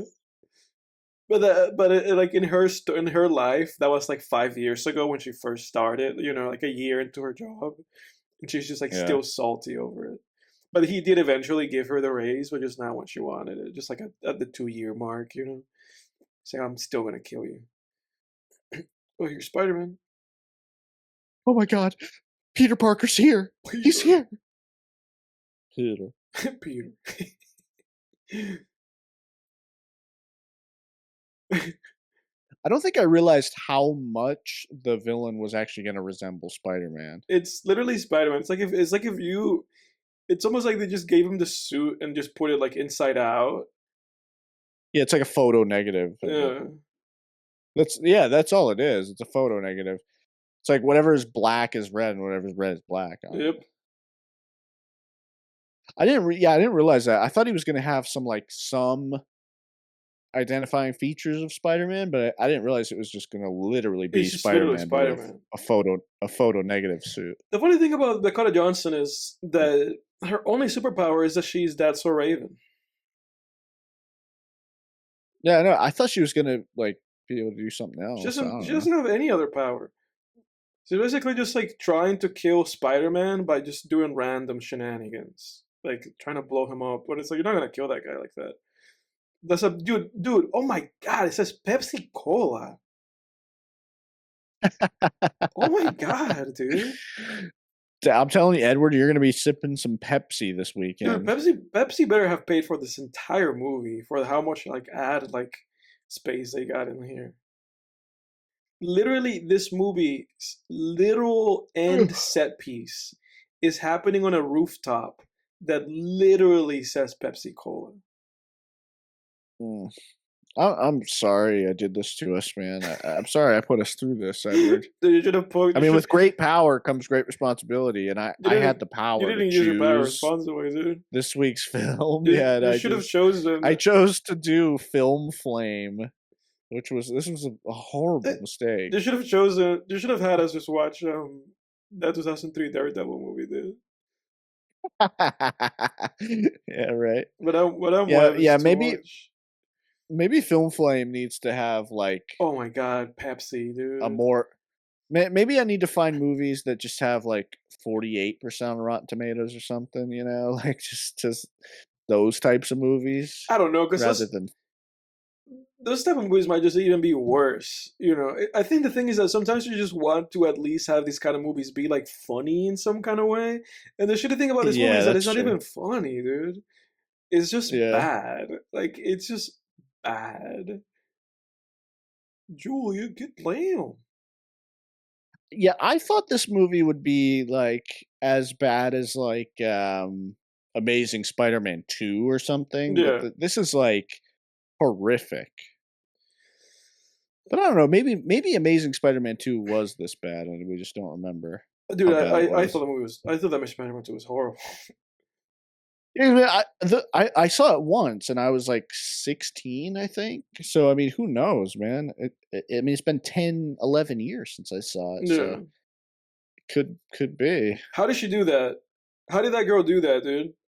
How did she he threw her with all his might, and she somehow she somehow had the strength to cling to that like metal and like save herself. But they don't have I'm superpowers right now, assuming. I'm assuming wires. dude. Like she had wire. They I'm don't even have assuming the superpowers stunt. right now. Nobody's expecting us to believe that these girls are doing these things while also just being teenage girls. Well, no, Edward. The stunt. They have stunt coordinators that put wires on them to help them do all these things. Ugh. Come on, Edward. Don't you know how movies are made? I'm talking about the in-universe mechanics of the film. Dude, they just repeated the whole "great power will come with great responsibility" thing. He literally. I know now they're trying to do this like Spider-Man 1 ending of like, wait, how is she multiplying right now? What the fuck? That's a huge ass pull, man. Dude, that is ad Pepsi hoc Cola. if I ever fucking saw it, dude. Pepsi Pulling Cola. it out of your ass. Bam! What the fuck? What were those supposed to be, the three ghosts of Christmas past, present, and future? What the hell? Dude, it didn't happen out of nowhere. The movie never implied that she could do that. It just literally No. just overlaid that dude saying it didn't even overlay anything. The audio that they put there, he never said it. The audio was now that you've taken on the great responsibility, great power will come. That's what the audio was. You know, like that was like some ADR shit, dude. Oh my god, did you hear her line delivery? What makes you so sure? My god, dude. You're just oh like your my brother. god. Oh my god, this green screen feels so real. We're filming. Oh, sorry. Dude, you know what's gonna kill him? You know what's gonna win here? Pepsi. Yeah. Pepsi's gonna kill him. Dude, Pepsi paid for this whole Pepsi better have paid for this whole movie. Dude, I've never understood, how do companies afford all of this advertising? Like, does it really give them that much of a return? I mean, at what point is advertising like more money than it's worth? You know, Dude, the Pepsi ass is gonna kill him. Oh my like god! how many? No, you were wrong. The P killed him. Oh, dude, the P killed him. Yeah. Yep. Dude, so like, this is what I'm wondering: how many sales and actual purchases is paying to have your movie advertised throughout, or your company advertised throughout an entire movie, actually bringing you? Dude, God only knows, man. I mean, like, who? You know what I mean? How does this Like, make her blind? I was wondering. Because she I was wondering blind. that during the Super Bowl too, dude. Like, I'm watching it and I'm like, what? Like, how much money can you really spend on advertising before it like it's just sunk cost? Oh, you see that's what made her blind. One of the fireworks just like hit her in the face. Well, she had her eyes open. Oh, is Madam Web supposed to be blind? Yeah, because the whole thing with her is that she can't see, but she can see the future. So basically, she can see. She can just. Oh. Her eyes just can't see shit, I guess. Yeah. Well, why doesn't she just look 1 second into the future and then she can basically see? Yeah, right. Again. But why didn't she see that thing was gonna hit her in the face? Oh, because the screenwriter only wanted to give her so much information. How do they even gain their powers at this point, these girls? Dude, have you ever seen more narrative convenience? She taught them how to do that. in one film? Yeah. Like, you know what I mean? Like, there is so much, like, just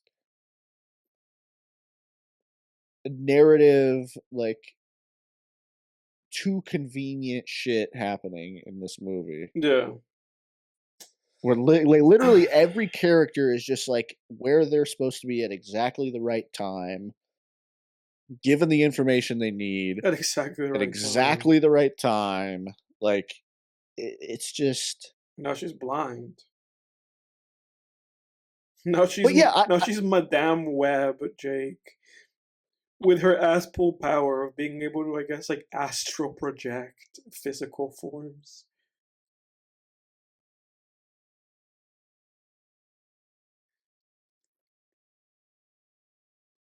And Emma Roberts had her fake baby. You know who else is perfect? Us. After we walked right out of makeup and wardrobe next door. I honestly I can't get over how like perfect, like clean everybody looks in this movie, dude. Dude, now Dakota Johnson doesn't even have to act anymore. All that she has to do is just say her lines. How funny would that be if this scene was like shot first, so like the actors in this scene have no idea the shit show they're actually in for. They shot the movie in reverse. Like they just slowly realize, like, but wait, we didn't really what? You know? It's like the actor's version of Memento. Yeah. They're just like, oh fuck.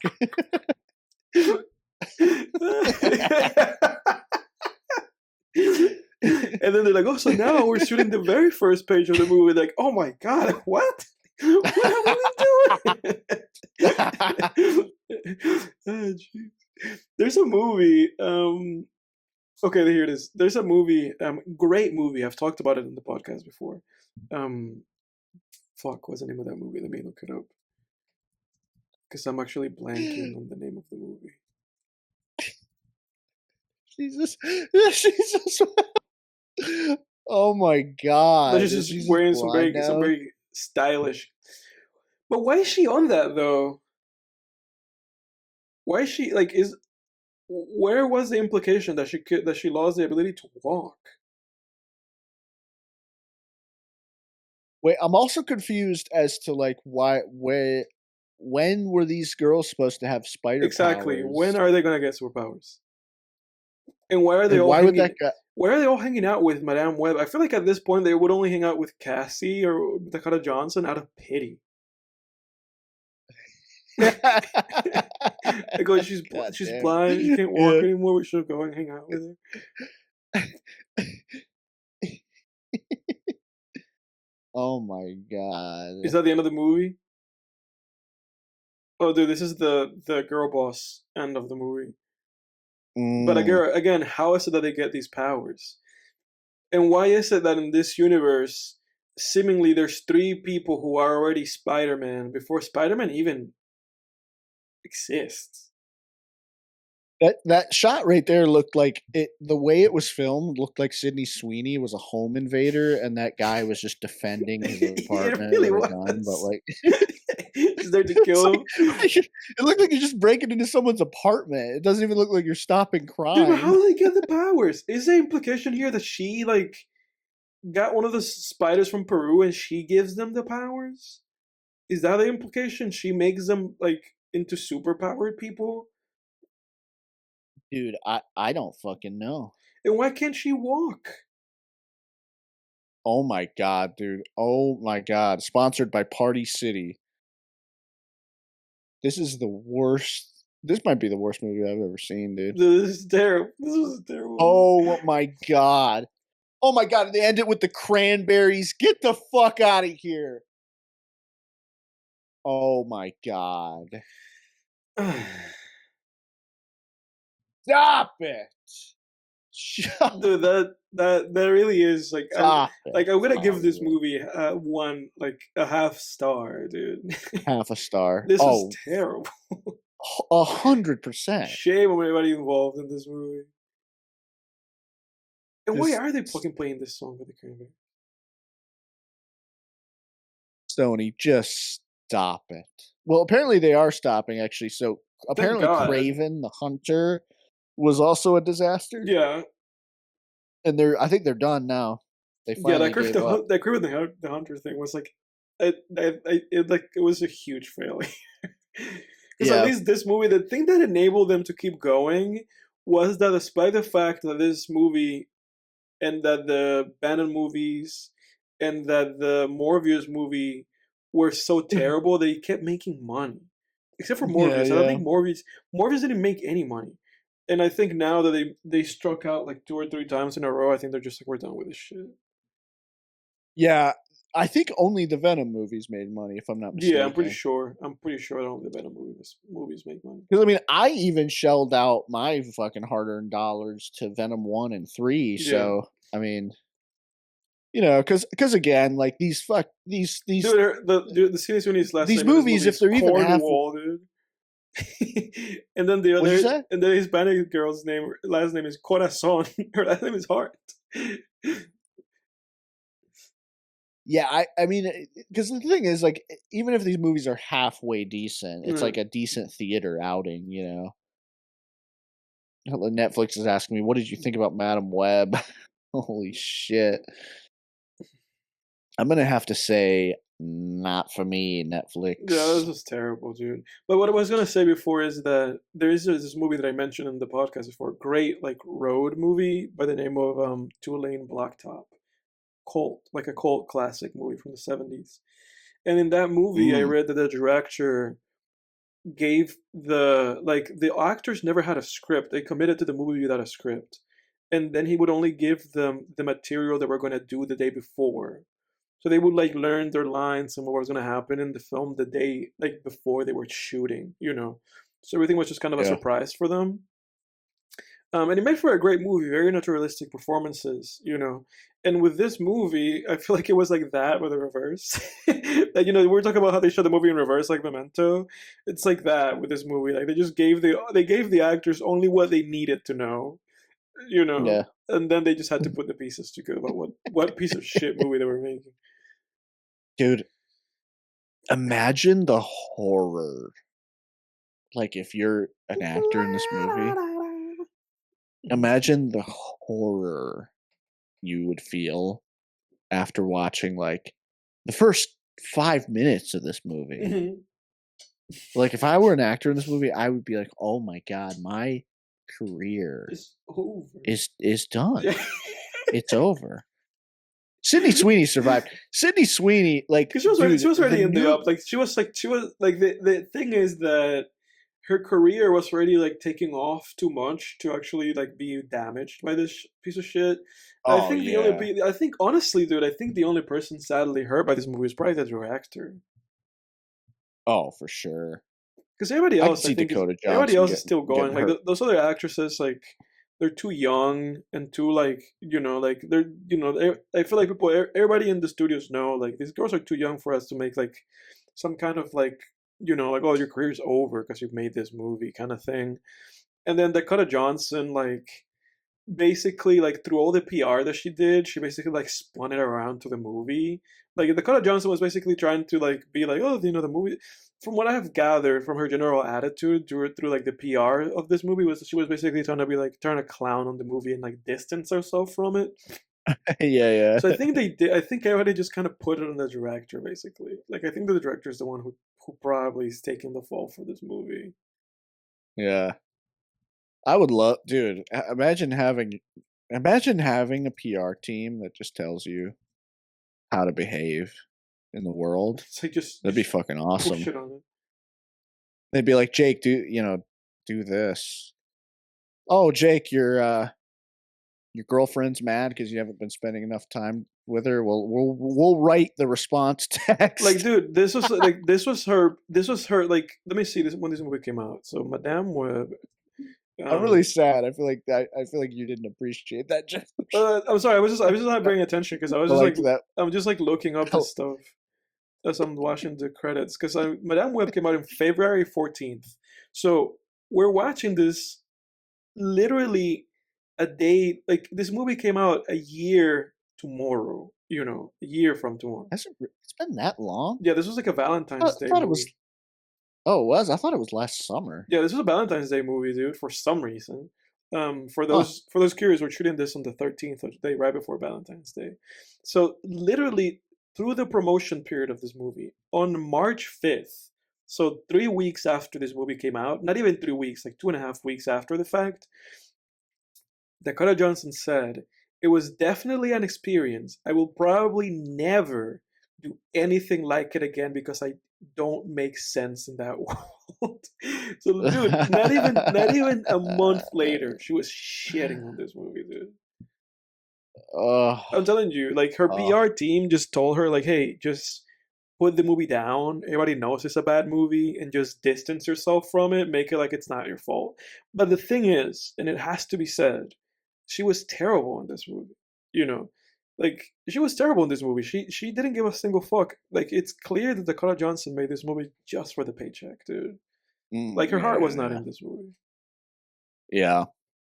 Like, I mean, good on people for like making Sony back down, because like, goddamn well that if these kept making money, Yeah, they wouldn't care. They don't care if anyone actually enjoyed it or if it was good. yeah. They'll They don't keep, dude. care. They would churn out 9 more of these 100%. As long as people kept that were watching it. just as bad if they Yeah. kept making money. Yeah, exactly. So good on people. Exactly. Good on the American public, and then the global public for that matter. I Yeah. mean, this is an American movie, but these are being marketed to everybody That's the end of the movie. worldwide.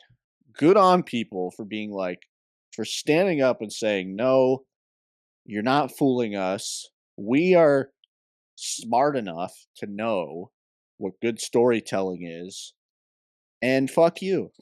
You know? God, man. 'Cause I'm tired of Hollywood just talks down everybody, man. Yeah.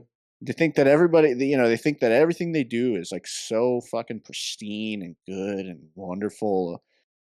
Just stop it. No, this was terrible, and that's the sad thing to me, that it's like it was terrible from everybody. Like, Yeah. all the actors can try to shit on the director or try to put the movie down, but it's like all of those people.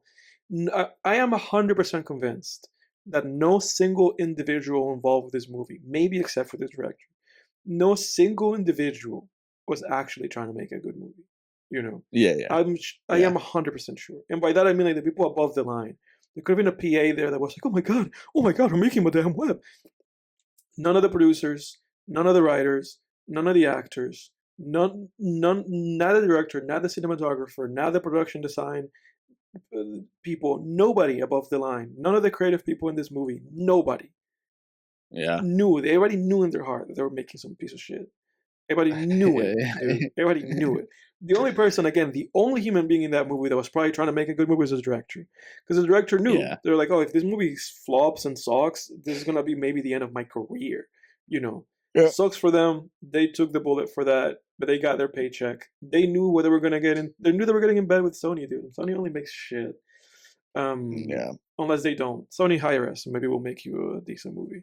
But hey, I've been there, man. I mean, I've been there where it's like, you're doing something like, we went to film school, of course. Yeah. We've been there where it's like, you hope you're doing something that should be creative Yeah. and fun, but it's like, for whatever reason, there's like always different reasons, but it generally boils down to like some sort of troubled production or like clashing visions or just people you don't really like working with. Yeah. And you get to a point where you're just like, I don't even fucking care how this comes out. I just want to be done with it and like, move on. Yeah. And And I think it is like part of it, I guess, is like my final statement on this movie. Before we call it. Yeah. I think when you watch movies like this, I think something that's definitive and rings in my head is what you said earlier on, about just like how, and we had to kind of deal with a lot of that, and hearing a lot of kind of those conversations when you go to like film school and everybody's just kind of doing different disciplines and everybody kind of wants to get their foot into something. And it is the fact that you really cannot make, you really are never gonna make like a great movie when you have so many like cooks in the kitchen and all these Yeah. different voices, because it's like, even for the people who like shit on the whole tour theory, and there's a lot to be said about that. Even to this day, there's a lot of conversation to be had about that. But I think the fact of the matter is that it's just like, when you're making a film and it goes past like 2 or 3 people having a say about everything, then Yeah. it's too much, like Yeah. it's too much. The second that a fourth motherfucker comes in there, and even 3, it might be a little bit too much. Like, that's the whole fucking thing just becomes a mess, man. Yeah. Because you really need a vision guiding a project to where it needs to go. Whether that's 2 or 3 people, like 1, 2 or 3 people. But it's like when you're having a movie made by like 20 fucking motherfuckers, 7 dudes, it's just garbage, man. This is just a piece. Yeah. This movie's a piece of shit, bro. That's my end statement. Well, everybody, thank you for joining us on this episode of Film Tangents Presents Film Flame.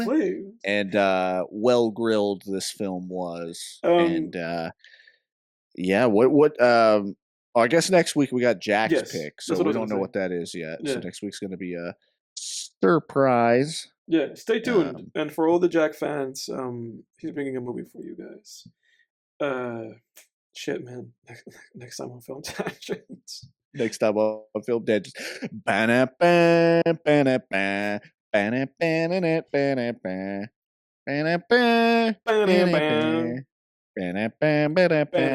Look out.